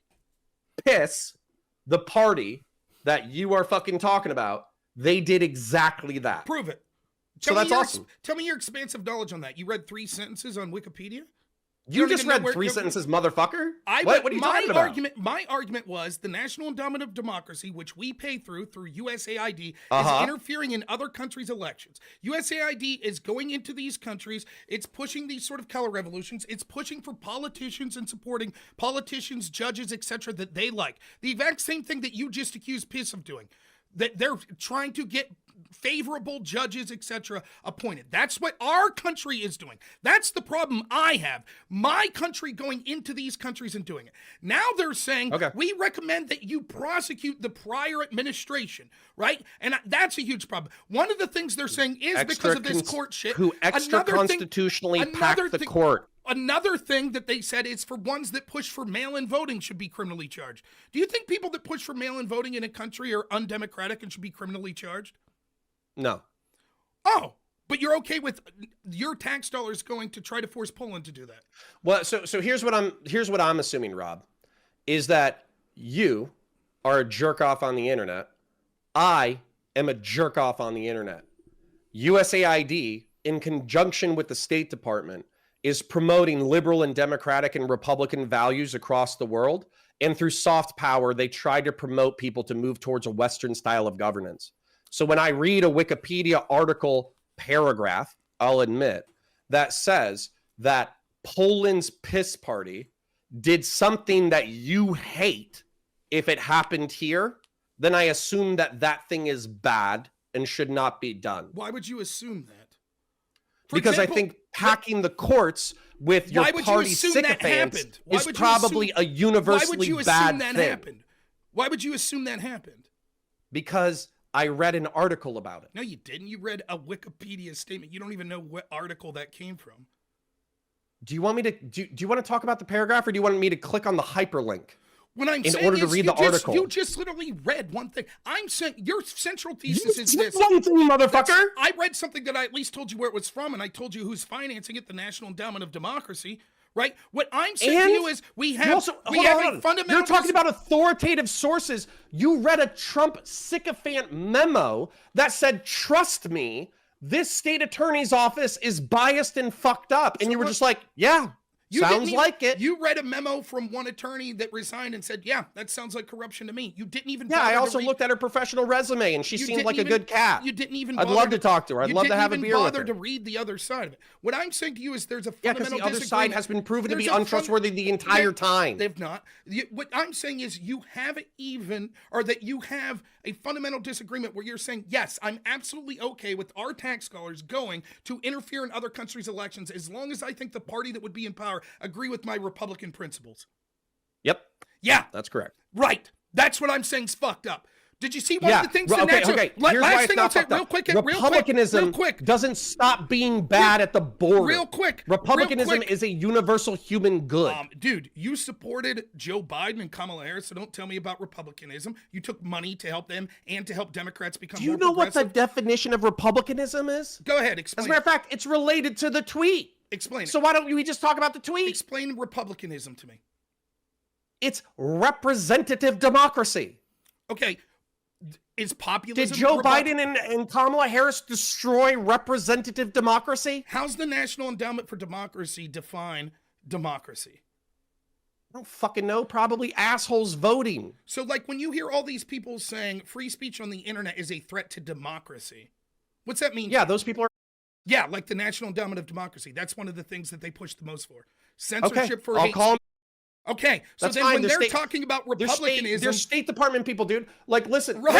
Just because they're State Department people, I might trust them to wield soft power. That doesn't mean that they're not a bunch of soft fucking transnational fairies. No, wait a minute. If back home they want censorship, Why would you think it would be different when they're talking about promoting democracy around the world?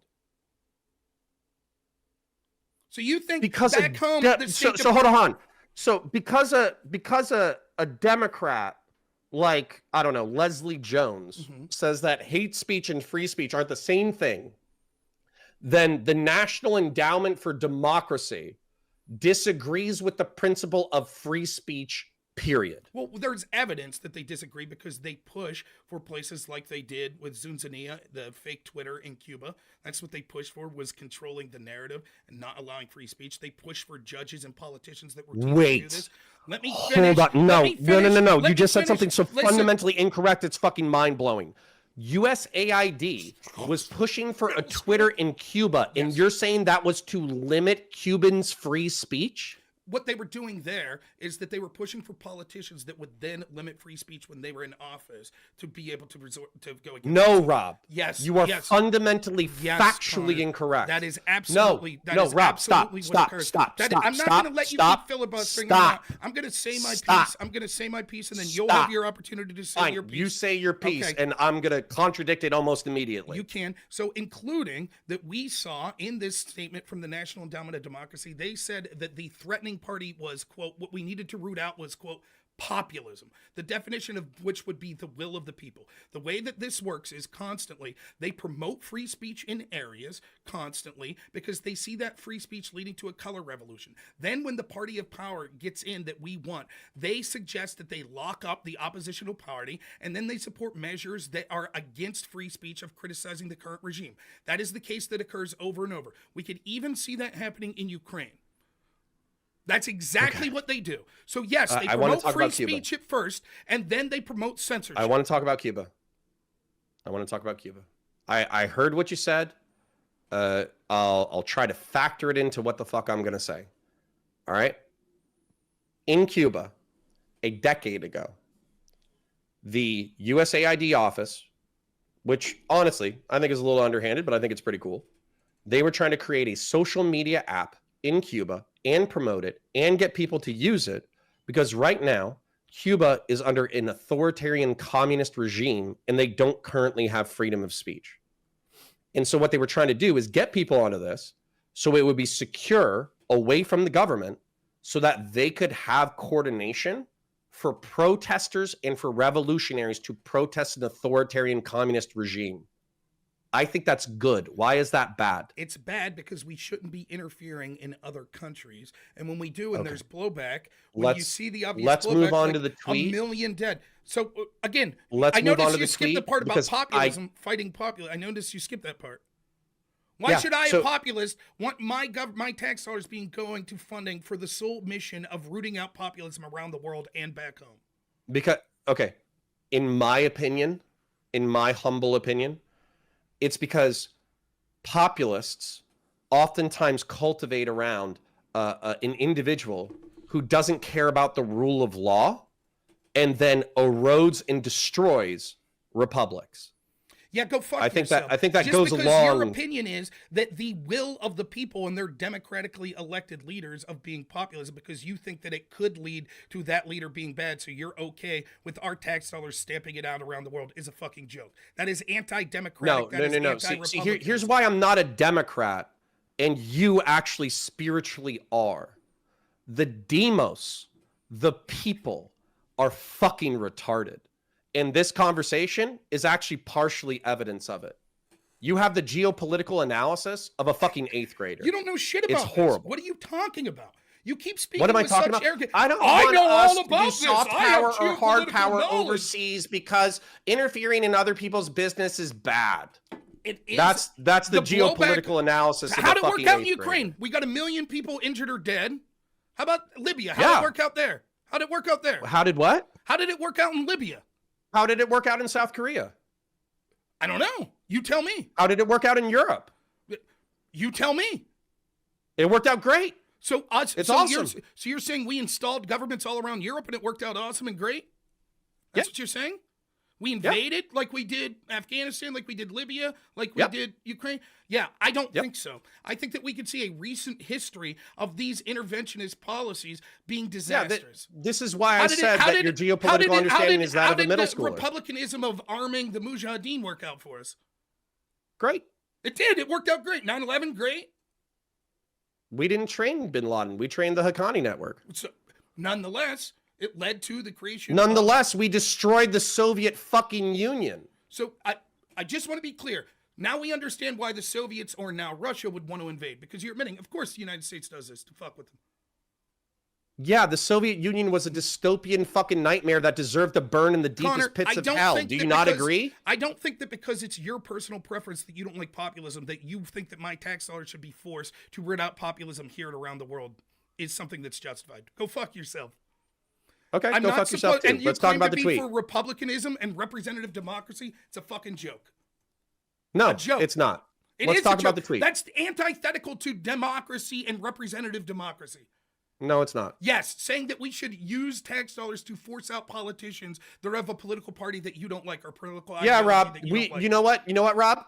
If a politician, let's say a Democrat, let's say Pisco and Pondering Politics get together and they get the ear of the next Democratic president and they pack the courts with 30 fucking Democrats, and then they start ruling extra constitutional measures that are then enforced, then yeah, I'm going to want those people who violated the Constitution and pretended that they had the authority of law to be arrested. Okay, you're right. I do think that's bad. Do you think that there's a chance that the next Democratic president will do that?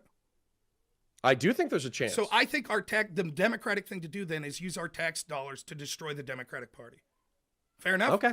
Cool. You agree with that, right? Fuck those Africans. You agree? Yep, you agree with that, right? Heard. Go ahead. So, Connor, just say, yes, we need it. The Democratic thing to do is to use our tax dollars to destroy the Democratic Party. Go ahead. I think the Democrats need to completely recalibrate because unfortunately the Republican Party seems lost. What if they don't?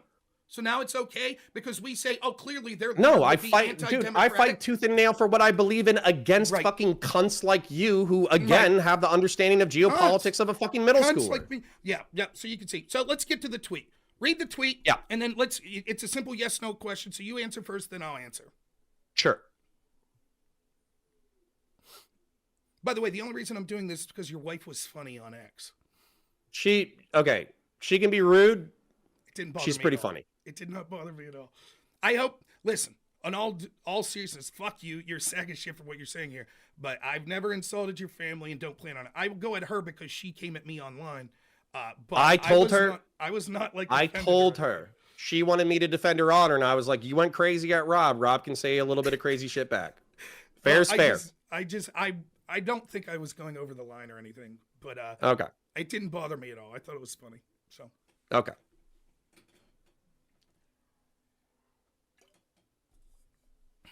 Are you looking up the tweet? Is that what you're doing? Oh, I'm sorry. I didn't know I was supposed to be looking. I can look it up if you want. It doesn't matter to me.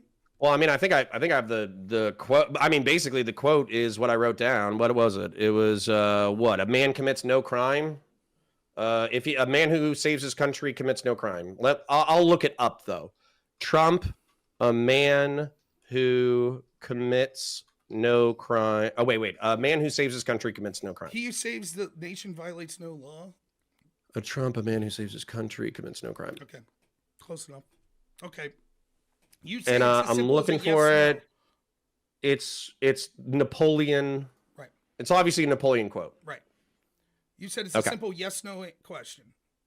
Yeah. Okay. What's your answer? My answer is no. I think that's an excuse for authoritarianism. Okay. So I'll answer this question now. First off, I don't like the spirit of what Trump said because I do think it brings illusions to he could falsely think that he's doing things that would be beneficial, and therefore that puts him above the law, which I think is something that we shouldn't have. However, that's just the spirit of the conversation. There's tons of ways that we could look at this. The first question would be able to say, is it technically true? Well, for two reasons, it's probably technically true what he's saying. One, we've seen that through presidential acts, basically throughout history, have had immunity. So, for example, if a president decides that they want to order the extradition extrajudicial killing of an American citizen overseas, even though that would be a crime, they are above the law in that instance because they are doing it in their official capacity and what they thought was beneficial to the United States. So quite literally, they would have been above the law. That's what the recent Supreme Court decision said. Secondly, because winners often decide whether or not what is lawful or not. Our founding fathers, for example, would have broke the law when they thought they were saving our burgeoning nation by rebelling against the crown. So in that case, because they won, they technically were above the law, even though they committed crimes of the government they were under and were responsible to at the time that they committed those crimes. However, they were above the law by nature of winning. The third thing that we need to look at is, what does the law mean? Is the law in reference only to the law of this country, or is it could be that there is higher laws, such as international laws or the law of God or a law of morality? In other words, you tell me if you think I'm wrong about this. It seems that what this statement is intending to say is, if you're doing an altruistic, good, morally objective thing, then you are not withholden to the laws of man. That there is a higher power, that if you're doing so in other words, if slavery's existing, right, and it's against the law, and you say, fuck that, I'm freeing those slaves, you are not beholden to the law in the sense of the law of God, the almighty law, right? So in that sense, then yes, if you are saving the country, you are above the law, right? Okay. So it's not a simple yes, no, you would agree, right? No, I think it relatively, so hold on. If you want to have a morally nuanced conversation about what's moral versus legal, that's interesting. We can talk about that. However, this is what I hear. I think that the founding fathers would admit that they were criminals. They would say, we're rebelling against the crown. We are committing crimes, but we are committing crimes because we think that we're serving a greater justice. They would never say that they weren't committing crimes. Also, this quote comes from Napoleon, a person who dissolved the parliament, became emperor, and conquered an entire continent. So the fact that Donald Trump, somebody who's already accused of being an authoritarian fucking piece of shit, is quoting Napoleon is probably not the greatest. Well, now, finally, here's what, hold on. I'm not done yet. I listen to you, you listen to me. Here's the other thing, okay? So the right-wing narrative that I think has some viability, but they take it way too far, is that a majority of our institutions have been compromised by left-wing, progressive, sycophant, commie, fucking dirtbag, authoritarian cry bullies, right?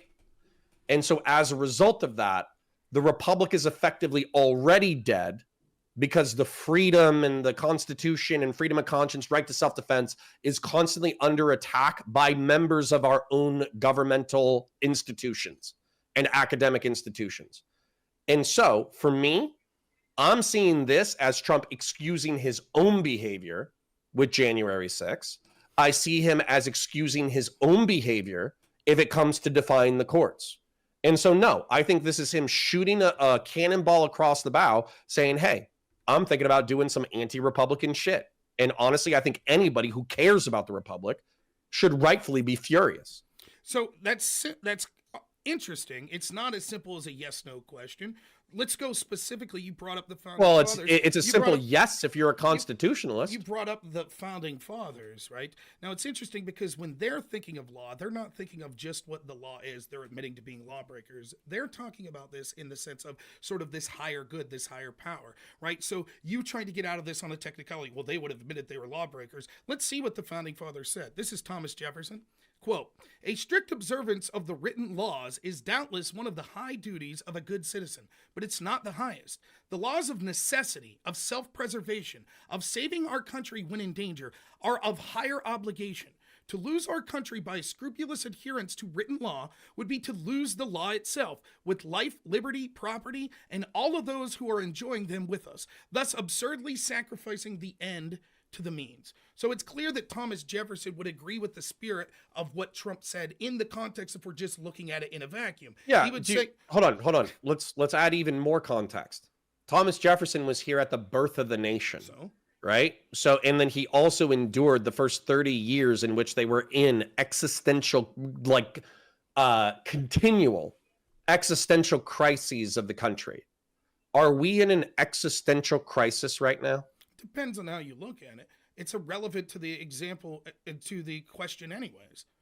Do Okay, you agree with I his think that premise? anybody. Do you agree with his premise that things like actually say, like you just advocated for something that's against the law, which is having our government violate our democracy by using tax dollars to force the outing of political parties that you think could lead to authoritarianism. That's What against the the fuck law. are you talking about? That's what you did.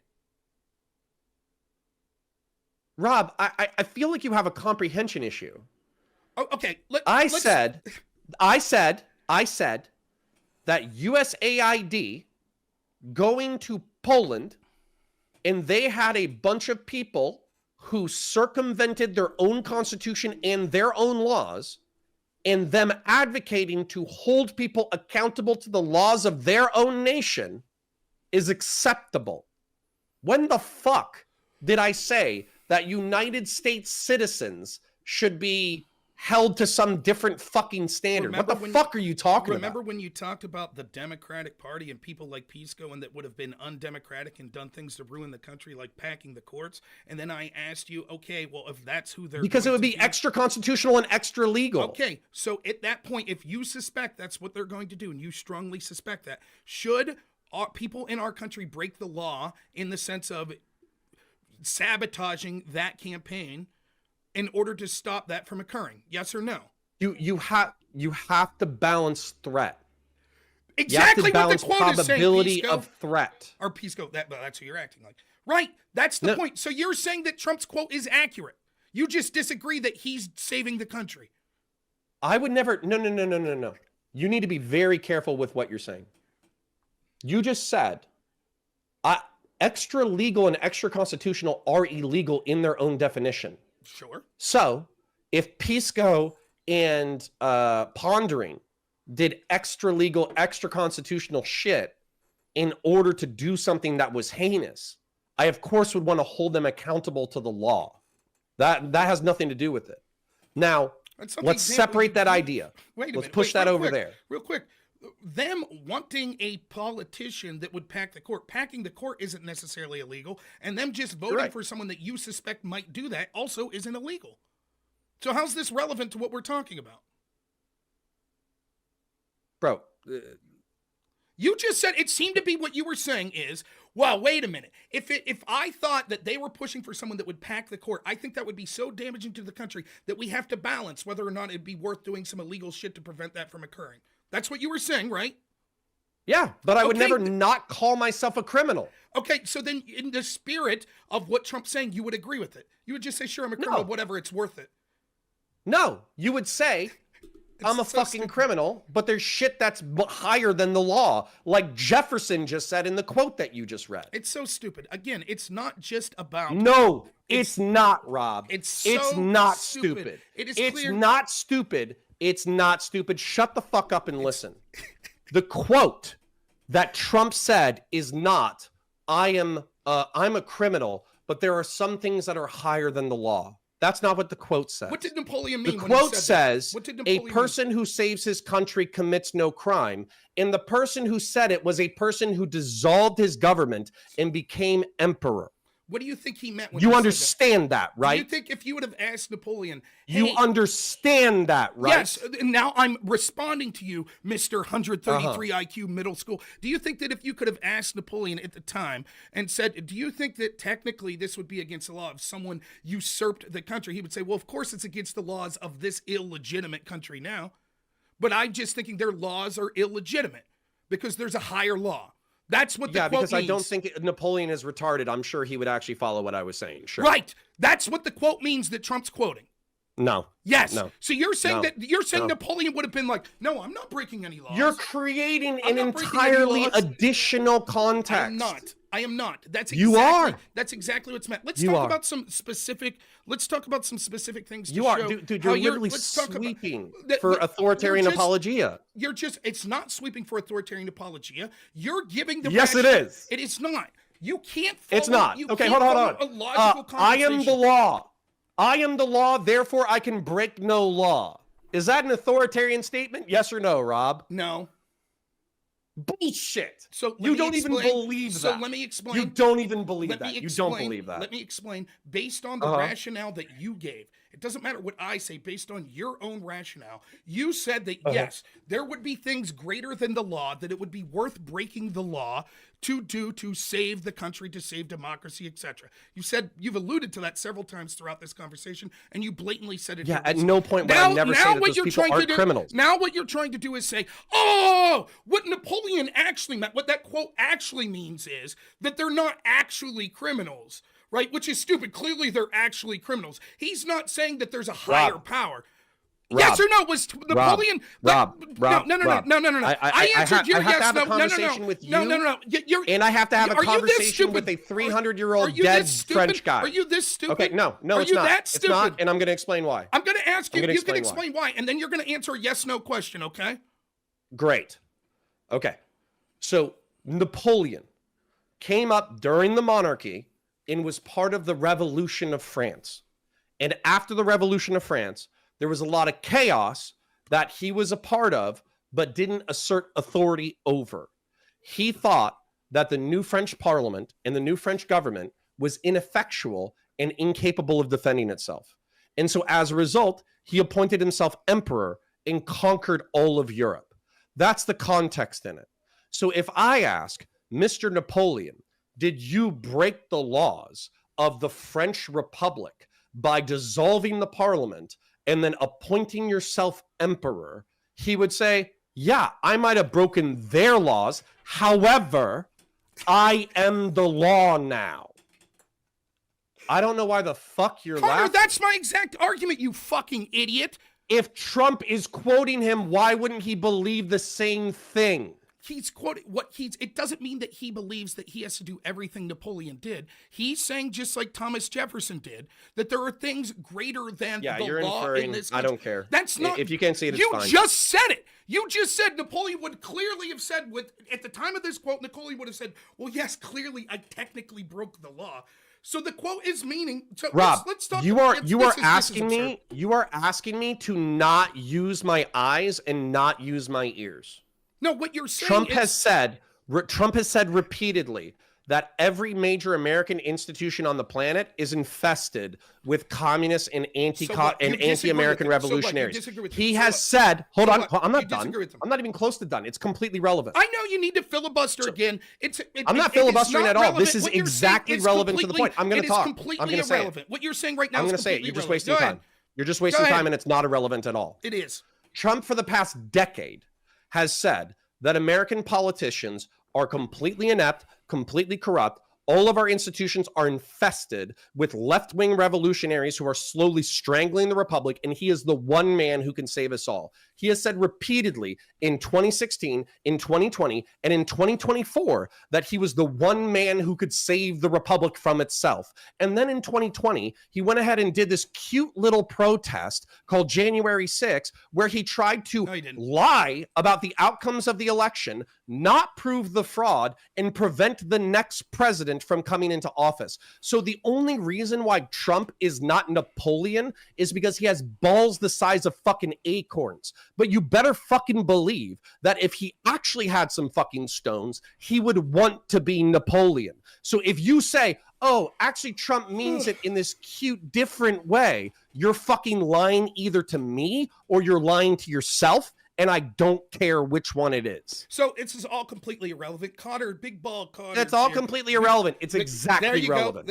It's all completely irrelevant because he said that it's a simple yes/no question, and the answer is you can ask me a yes/no question. I'll answer it. He said you already answered it. You said the answer to Trump's quotes actually no. I said that you could disagree with him saying that he's saving the country, but the quote itself that he's quoting from Napoleon is sort of technically true. Apologia. It's technically true, as Thomas Jefferson said. So you disagree with Thomas Jefferson? Yeah, go ahead and read the Jefferson quote again. I'll show you exactly where you're wrong. A strict observance to the written laws is doubtless one of the high duties of a good citizen, but it's not the highest. The laws of necessity, of self-preservation, of saving our country when in danger are higher obligation. To lose our country by scrupulous adherence. Right there. He's saying that there's natural laws that surpass domestic laws. Yes. You're still a criminal. You can continue if you want. It's absurd. You already admit, like, okay, so then I just want to be clear. Right now, the law, if this is the tactic you want to go to skirt out of this, because it's clear that that's what Napoleon's saying in his quote as well. He's not saying, yes, technically I'm a criminal, blah, blah, blah, blah. He's saying, look, this is a greater law, so I violate no law because the more important law. So, but if you're unwilling to do that and you want to go the other direction, didn't the Supreme Court just say anything Trump does as an official capacity he can't be criminally charged for? No. Yes, it did. You're actually making Pisco's argument for him. Let's go back a step.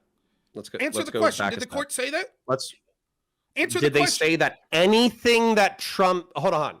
Phrase it exactly, and I'll give you an exact answer. Actions that Trump takes as official capacity of being president, he can't be criminally charged for. Yes. Okay, so then if he takes actions to save the country, he's held to no law. So technically he's right about his statement. Wow. You're either retarded or a piece of shit or a liar. I can't tell. It's amazing. Why? Yeah. Because you can't argue? Yeah. Why? Right. Because even in their own statement, this is dude, hold on. This is so amazing. You are actually Pisco's nightmare. It's amazing. I mean, like all of this, I make all of these arguments about how the Supreme Court are not as retarded as you, and then you're like, no, they're exactly as retarded as me. It's amazing. Why don't you just get to the argument you're saying? Okay, yeah, let's get to the point. I get it. Like, it's so just the point is. So the point is. Wait, if you're going to do this, if you're going to do it, we'll talk about you and your defending of dick sucker destiny. You want to do that? So the point is. Right, you want to do that? So the point is. We'll just talk. Wow, you're actually the perfect sweeper for destiny. So the point is. Get to the fucking point, you moron. So the point is. Even in the Supreme Court's own ruling, they said that not everything can be declared an official act. You understand that, yes. Right? Okay. Any action that Trump would take in the capacity of official act would be above the law if it's to save the country, right? No. Why not? Why not? Because if Trump wanted to argue that he was saving the country by directing state election officials to reopen closed investigations into voter fraud within their own state that they already had certified, that is outside the scope of his duties as president. I'm glad that wasn't the question I asked. I said if he did it within the scope, That's an example of what you asked. No, I said if he took actions within his official capacity, no matter what they were, to save the country, they would be above the law. Okay, so here's the thing. There are limits to this power. Donald Trump is the commander-in-chief of the armed forces of the military, correct? Mm-hmm. Okay. He could say, hypothetically, as commander of the armed forces of the United States, I think that the United States Army needs to go into the state of Georgia. The state of Georgia is an existential threat to the rest of the country, and you need to rape and then murder every single man, woman, and child in the state of Georgia. Now, he's acting within his official capacity of commander-in-chief of the armed forces, but his orders are illegal. Mm-hmm. Therefore, he would not be exempt from scrutiny. I don't believe that's what it said. What would happen in that situation is there would be people that would usurp Trump, and even if it wasn't of the laws today of the nation, they would hold him accountable. But if he took actions that he believed within his official capacity to save the country, the Supreme Court said that those wouldn't be illegal. I'm not defending this, by the way. I'm just pointing out the stupidity of what you're doing. Whether or not something is above the law or not is irrelevant, right? Because what really matters is... It's literally what we're talking about. What the fuck are you talking about? No, it's not. You're trying to make some sort of semantic argument. Because what you're really talking about is... Not semantic. What you're really talking about is your problem with this quote, this mean tweet, is that you think this is Trump being a dictator and that he'll do things that he thinks he'll claim is for the good of the country that would be fucking incredibly morally unethical. It wouldn't matter if they're against the law or not. He already is. Okay, so that's what you'd say. But you yourself actually do the same shit. You actually support people that technically break the law if you think in your mind it's for the good of the country. You already said it. That, yeah, they would technically... but I would never say I wasn't a criminal. Okay, but that's irrelevant. The term criminal means nothing. It is relevant. It means nothing 100% literally. relevant. It means nothing literally. Oh, but I would say No, it's actually legislated morality. It means a lot. Okay, so you're immoral then in that one, in that sense. I would be immoral by some people's standards, and I would be moral by other standards. Thomas Jefferson is saying, wait a minute, what's that mean? You just said it's legislated morality.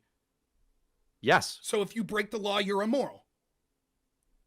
I violated one code of morality and I'm following another. Yeah. The point is, you're saying the real criticism you have of Trump, you wouldn't give a shit, right? If, for example, you think January 6th is this big, huge crime, right? The alternate electors, right? If the Supreme Court says you can't charge him from that, does that change what you think about it? No. Does that change what you think people should vote, whether or not they should vote for Trump or not? No. Okay, so the big criticism you have with Trump's quote isn't a matter of if technically he's labeled a criminal or not. It's the fact that you think this speaks to him being a budding authoritarian. Yep. Operating outside the scope of law, doing things because he thinks that he's morally justified because there's something higher than what he views as a law. Exactly. Okay, but you yourself do that and cheer for that. Yep. Right. So then you have no moral leg to stand on. Your argument's just, I disagree with Rob, unbelievable baboon. Let me finish. So what you're really saying is, well, actually, I agree in theory with Trump. I just disagree that he's doing a good thing. I think he's bad, therefore I reject it. But yes, he's right. You should be allowed to go ahead and violate the law of this country if there's for a greater moral purpose, which is exactly Rob, what you believe. You think that you just made a good point. I did. But because you're only slightly evolved further than a baboon, I'm going to show you why it's not. Mm-hmm. Okay. So in 1863, the law said that you could own other human beings. Mm-hmm. And according to Southern slave masters in 1863, they got their authority from the Bible. They got it from God. In the Old Testament, it talks about slavery and how you can own people and how you should treat your slaves. Therefore, the government actually should have fuck all to say because they're in contravention of God's law. That's what Southern people said, right? And then abolitionists, I'm not done yet. You fucking baboon. Just because you don't understand where I'm going doesn't mean that there isn't some fucking budding retard in your audience who might be able to understand what I'm saying. As you're sweeping for destiny, I think you have me confused. You gonna yell about Lav next, you baboon? Go ahead, take your money, progressive victory, Conor, and make my point for me. I'm about to show how you're unbelievably fucking retarded. You're gonna make my point for me. Go ahead. No, I'm not. Yes, you are. There were Southern abolitionists who violated the law, but they were following what they believed to be a higher moral calling. Yep. None of the abolitionists would claim that they weren't criminals or that they were not violating someone else's moral code. They would say, yes, I'm a criminal. Yes, I'm violating someone else's code, but my code is correct. The fact that you are trying to make those two people equivalent logically tells me that you're fucking dumb as shit. No, it's just, you literally just rehashed the same point that we went through. The term, whether or not... No, I didn't. Yes, you just said that because sometimes I'm willing to violate the law for a higher moral purpose, and Trump is willing to violate the law for a higher moral purpose. We're practically the same, and I shouldn't even care that Trump does it. That's not what I'm saying. That's the dumbest fucking thing I've ever fucking heard. Literally, you literally were like, clearly the answer to this is a yes-no answer, and it's no. I got you to admit that the problem you have is not whether or not someone's technically labeled a criminal or not. The problem you have is when they're taking authoritarian actions because they're claiming to have the right to do so because of some higher power, and it's fucked up and authoritarian. But I'm saying you agree with the general principle of what Napoleon was saying. The general principle is there are things that are more important, and if I like saving the country, and if I'm doing that, then I'm above your petty fucking law. Yes, he would say technically I am a criminal under your petty law. I just don't give a shit. You don't like that Trump's saying that. What I'm saying though is the general because he's doing bad things, Rob. You understand that, right? In my view, he's doing bad things. So what I'm saying is, you understand that part of the calculation? I do get it. I do, Conor. What you don't understand is I've known that the whole time. The argument you just made is that he's doing good things. The argument I was going. You just just made was an argument I was going to make. That clearly you would agree there are times in history, even in this country, where people could have technically violated the law, but the spirit of what Napoleon and Thomas Jefferson saying here, you would support that, yes, if you freed a slave, even though that was against the law, that would be a morally righteous thing. You're literally making my point for me. So it's not that you're criticizing the what's the higher moral purpose? What again is Trump saving right now? I will answer you in a second. So what you're not criticizing is the quote that Trump said. What you're criticizing is the actions he'll take in service of that quote. That's what you're. So it's not a simple yes, no question. Just like you said that you would be for violating other countries' democracy if it was political parties you don't like that are being subverted.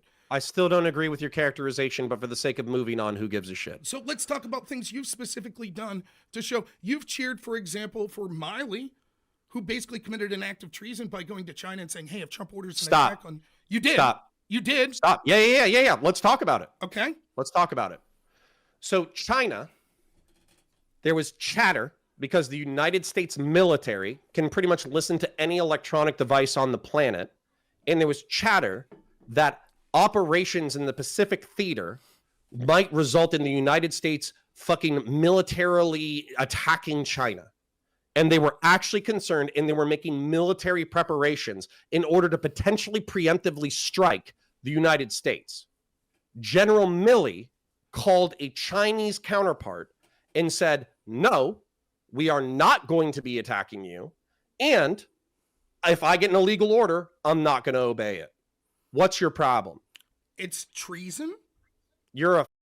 You don't understand anything. I'm not your buddy Destiny that you sweep for. I'm not your buddy Destiny. Oh. Laugh. What did you don't know what treason is. You don't know what the military is. You don't know what service is. You don't know what the republic is, Rob. You don't know shit. You're a fucking child. You're a fat fucking child with a good radio voice. I think you I have don't a much know better, or understand I think I have anything. a much better. Your spurging out means nothing. I think I have a much better idea of it than you, as you've illustrated here. And what I'm saying is it's treason. You think that General Milley preventing American United States forces from getting attacked by Chinese forces and starting a war is treason to the United States? Can you elaborate on that for me? What if Trump was about to order an attack in a specific place to free Uyghur Muslims? Miley was unaware of that. And once he found out that that was going to occur, he in his personal judgment disagreed with Trump and thought that it would lead to an escalation. Yeah, this is why you don't know a fucking thing about anything. And I am coming to the end of my time, and I'm definitely coming to the end of my patience. Okay, so then here's we'll get the to thing. one. Here's the thing, Rob. No, I'm going to talk about your example very specifically. We do not have a congressional authorization for use of military force against China. So if Trump ordered that, it would be an illegal order, you stupid fucking That's tool. not true. Do you have a rebuttal to that point? Yes, Trump is allowed that we have it written into the law. No, he's not. Yes. Did Congress declare war on China or Iraq? Did they declare war on Syria? Yes. So you're saying that right now, for example, have we declared war in Yemen right now? No. See, so here's the thing. Let me finish. Here's the thing, Rob. You're so dumb. See, No. See, you're you have so to fucking ignorant interrupt. You have to that interrupt. I had to give you the simple answer. You have to because interrupt explaining it would take too fucking bullshit. long. There's something called an authorization of use of military force that covered taking out any jihadist organizations the entire fucking planet over. Then let's say the example. There was a congressional authorization. Let's say then the example is he's going to bomb China to take out jihadists. Is he allowed to do that? Yeah. Okay, and Milley warns China beforehand. That's treason. And? That's treason. That's probably prudent. Okay, that's treason, but you would say it's still worth it, right? Let's get to the fucking other point. Rob, let's get to the... Listen. Let's get... Last point, right? Sure. When it talks about violating the law for a greater good, would this be similar to where you defended Vosh for his lolicon because you said lolicon's bad? I never defended but canvassing's more important? I have the tweet. You said I never defended Vosh. You said lolicon's bad, but canvassing's more important. So you defended canvassing with Vosh. Right. So don't talk to me about... And I didn't go canvassing with Vosh. But what you said was there's a higher power. Yes, people involved in acts of child pornography is bad, but me canvassing to help the Democrats is more important. Hold on, Rob. I can answer this question for you. All the people who are about to die because of Trump's incompetence is more important than Vosh jerking off the cartoon children. And now that the election's over, I can say he's a cartoon pedophile.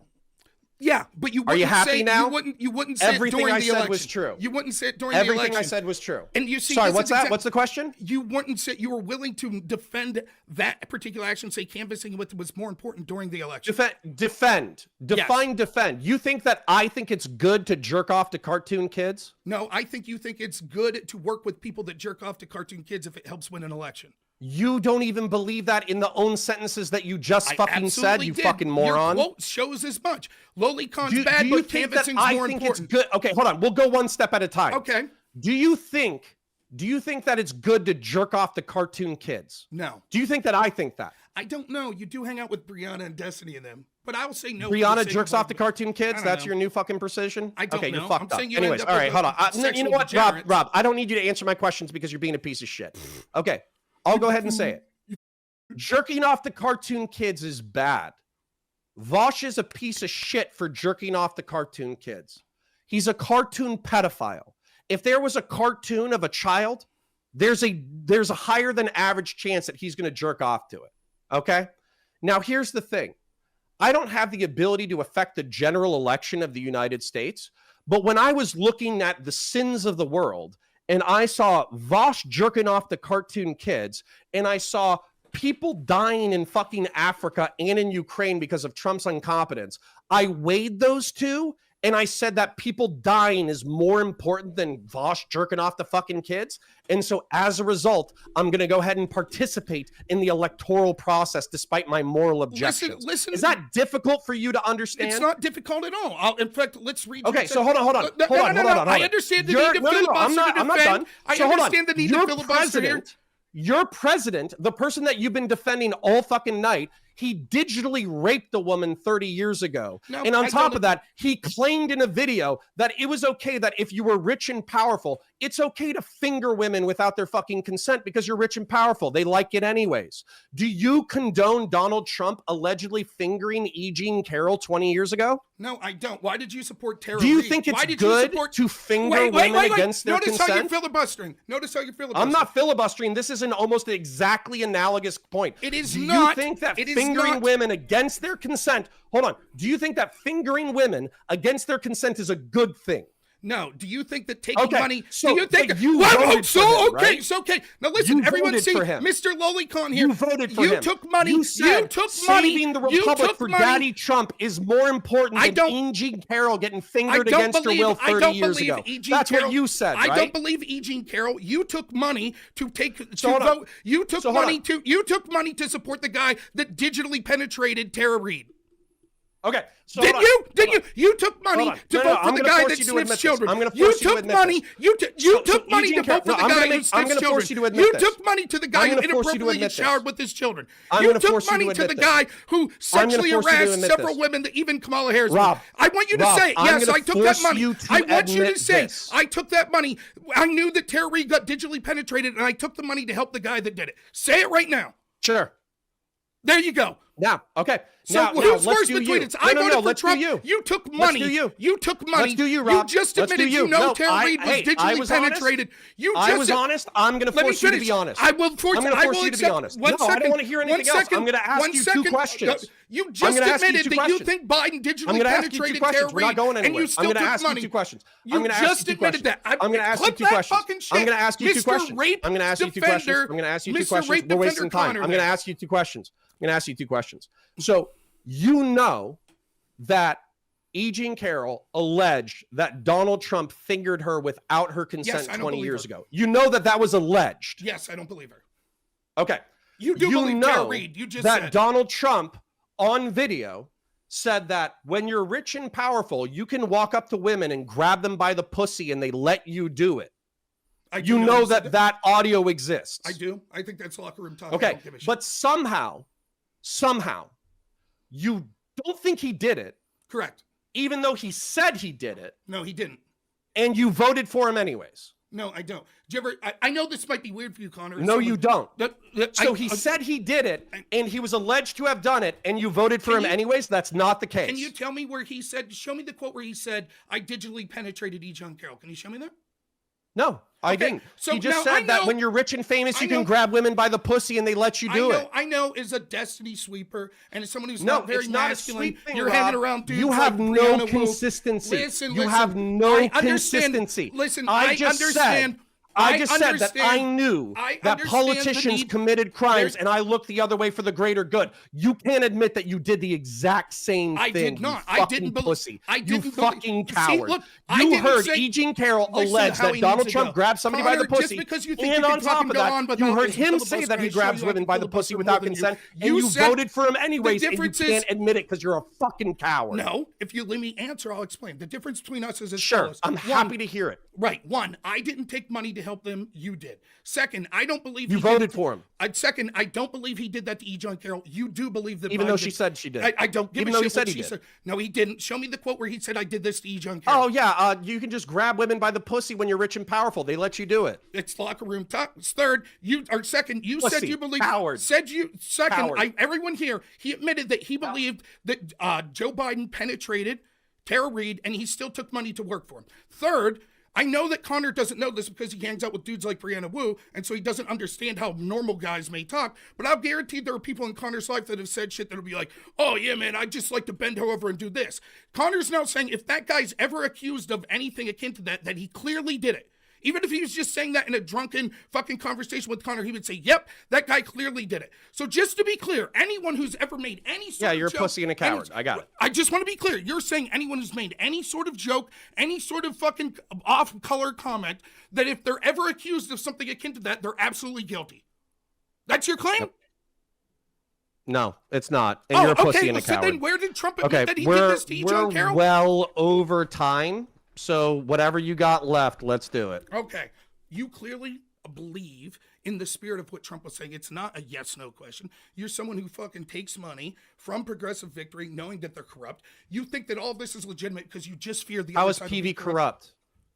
PV is corrupt because they support a party that engaged in corrupt actions, which you fucking admitted. You support Republicans who just swept for Jared Kushner taking a $200 billion deal. You're the same, Rob. I thought you were You're going to give me. I thought you were You're going to too give me. big of a fucking pussy and a coward to say it. Did I take money? You can't own your shit. You Did I take money simultaneously from have to say, "Oh, I'm so principled because I don't make any money doing politics." Conor, you're not principled. You're a fucking liar and a pussy. Principled conservative Conor that takes money from Progressive Victory PAC. He just says that all of this. Yeah, because I didn't want a rapist in office. You fucking retard. Let's make this as clear as possible, since he's incapable of leaving someone talk without interrupting them. Do an outro because I am done. I am done. I understand so why you'd want to interrupt. Let's distill it as simple as possible. Conor acknowledges that the policies he pushed for actually led to the Ukrainian conflict and millions dead or injured. He admits that. But he says that he's willing to work with a lolicon person because Ukrainians dying if the other party wins, even though he's admitting that his vote directly led to those Ukrainians. See how he rationalizes in his own head? It's okay for me to work with someone that's lolicon. It's okay because Ukrainians will die because of the policies that I push for, but now we need to push for the policies I want again to protect Ukrainians. So it's okay for me to work for someone who's pushing for lolicon, and it's okay for me to believe that take money to help Joe Biden win when I believe that he raped a woman. Do you see? And then he's going to criticize the idea. It's clearly just a yes-no question. Conor is a fucking shitbag grifter. He takes money from Progressive Victory because he's not really a conservative. He sweeps for Destiny because he doesn't really give a shit about this stuff. He swept for Vosh and working with Vosh because he doesn't really give a shit about that. He's a person that sold out. And what shocks me isn't that someone of low moral character like him would sell out. It's how little he's sold out for. Now go back to your fucking buddy, Rob, Brianna Wu. Rob, sweep for Destiny some more. I'm done with you. Keep supporting rapists and taking money like Terry. You fucking piece of shit, low-life loser. You sack of shit. Let me know when you're done and I'll give you my outro. Go ahead. Let's go. Okay. Rob, you're how old? How old are you? 40. 40. You were what year were you in 2001? In school, I'd been a junior, so I'd been 17, 16. Oh, 17, 16. So you were 1 year away from being able to enlist in the military. Mm-hmm. You want to talk about low fucking moral character and not having principles. You're a fucking pussy and a coward. You saw your country get attacked on 2001, and you're like, wow, I'm a young man of military fighting age, and you know what I'm going to do? I'm going to go jerk off and play video games and smoke pot. You know why you talk about principles on the internet? Because you've never had to risk anything. You've never done anything. You've never been anywhere. You've never seen anything. That's why you can have these retarded middle school fucking takes on politics. This is why I can walk you down a series of fucking logical fucking steps where it's like, oh, this lady says that she got fingered without consent. This guy says that he fingers women without consent. And you're like, no, I don't believe any of them. You know what you would do if you had fucking stones? If you had any kind of fucking spine whatsoever, instead of being a gelatinous fucking blob, you would say, yeah, you know what? The communists and the lefties, they fucked up this country too goddamn much. I don't want to be sending my money overseas. I don't give a fuck if East Africans die. I don't give a fuck if Ukrainians die. I just want to be in my little fucking hug box. And you know why? That would line up with your fucking character, because you're a fucking pussy and a coward. I swore 4 years of my fucking life and the risk of death, and I went fucking overseas. I proved my principles. I don't have to prove it to you, you fat fucking. And then I also swore my oath again to the Constitution of the United States for another 4 years and risked my life for another 4 years in a different fucking job. Do you know why I care about this? Because I care about the Republic of the United States that I swore to defend for 8 fucking years of my fucking life. You know why your words ring hollow to me? It's because you haven't risked a fucking thing in your entire life, you fat pussy piece of shit. This is probably the last time we talk. Fuck you. Hey, tell your wife I said hi. I'm glad she's thinking of my dick. Conor, that sounds like a cool guy, right? That guy sounded really cool. That enlisted. Now, I like the rage quit there at the end. Notice how he has to interrupt me the entire time that I'm talking. Then I politely allow him to finish his statement. Then he runs before I get a chance to respond. I understand why he would do it, because, you know, he's a coward sack of shit. The idea of why or why not I didn't serve is irrelevant to the conversation. I respect anyone who served the country. Sounds like that guy was cool. It's a shame that he's a grifting sack of shit now, right? This guy just said that, yes, I thoroughly believe that Joe Biden raped Tara Reade, but I still took money to help vote for him. He said that he's for usurping democracies around the world in the name of republicanism, which is representative democracy, because he personally feels that things like populism potentially could lead to candidates he wouldn't like. He admits in the context of this debate that, yes, the policies he supported led to conflicts in places like Ukraine. How brave of a man who served 4 years, how brave of him to want that conflict that he and his policies led to continue to die. As long as he's safely sitting on his couch with his fucking wife, he ain't gonna go over there. By the way, Ukraine's taking volunteers, but he ain't gonna fucking go there, is he? He ain't gonna do that. He can't listen to Brianna Wu and Progressive Victory PAC over there. So instead of putting his money where his mouth is, he's gonna sit here and say, for my virtual signaling, I need more Ukrainians to die. That's what this sack of shit is going to do. Right? But I served one time, so it's okay for me to claim that I'm a big man and want Ukrainians to die, that I voted for policies that led to their death, and now I want them to continue the war so that they die. You might say, but I don't think his policies did that. He admits in the context of this debate that that's exactly what occurred. He admitted, yes, the policies I pushed for led to the Russia-Ukrainian conflict. He admits it, and he's like, I'm okay with that. He admits that he thinks that Tara Reade was raped by Joe Biden. He says, I'm okay with that. He says in his very statement, yes, Lolicon's bad, but I'm not going to spend time here going after Vosh because I think it's so important to defeat Donald Trump. He says that Trump's this horrible person. He's leading to 2 million people dying of AIDS in Ghana and whatever, in Burma. He's leading to all this because he tried to slash USAID. He's leading to this shit. What utter, absolute fucking nonsense bullshit. Absolute fucking ridiculousness. And I understand the need. I don't mind the little, he call me fat and all that stuff. I don't give a shit about that. But the idea that he thinks that he's some like fucking ethical, oh, because I serve, so it excuses all of my moral failings since then, including his sweeping of destiny, which we did a huge video on. Well, actually, you know, oh, yeah, it sounds like what Destiny did was bad, but, you know, he had trauma as a kid, and he's actually really talented, and, you know, and all President Sunday's bad, and Lav's bad, and Mr. Girl's bad, but, yeah, I guess what Destiny did is bad. Fucking sweeping. That's what he's doing. He can't defend any of it, so he's going to be like, well, I served and you didn't. What a great argument. Constantly throughout that, he can't follow a logical train of thought. For example, when we got to the statement, he understands, he constantly keeps giving the rationale for my argument. Trump's quoting Napoleon. Napoleon wasn't saying, well, technically what I'm doing is breaking up. That he wants you to believe this, that when Napoleon said that, if you're saving your country, you break no law, that Napoleon was like, oh, I think that I'm literally not breaking the laws of the government of France right now. I think not. Clearly, he knows that me, Trump, Napoleon, everyone would know that technically, that's an argument I said even before we started here. Who wins? That's who creates the law. So yes, he would know that their law that they had, and he even admitted as such. Yes, that's my point. So when he's big man saying, you won't answer the fucking question, it's a simple yes-no question. It's not, because the spirit of what Napoleon said, Conor obviously believes in. Conor thinks it's perfectly fine. He said it all over there. He would be perfectly fine because he thinks Trump's such a threat with people breaking the law to go after Trump. That's why it rings hollow when he says, oh yeah, I was concerned about FISA abuse and shit like that.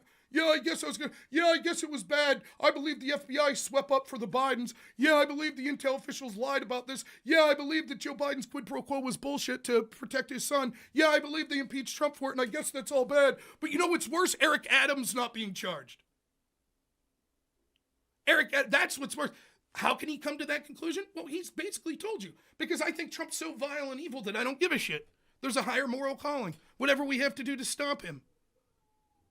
That's what he thinks. That's who Conor is. He's a piece of shit grifter. He's not a conservative. He sold out for very little money. He is a, quote, conservative that went to work for a progressive group whose goal was to defeat Republicans, including downstream. By the way, many of them wanted to do things like pack the courts, which he said would have been a threat to our democracy.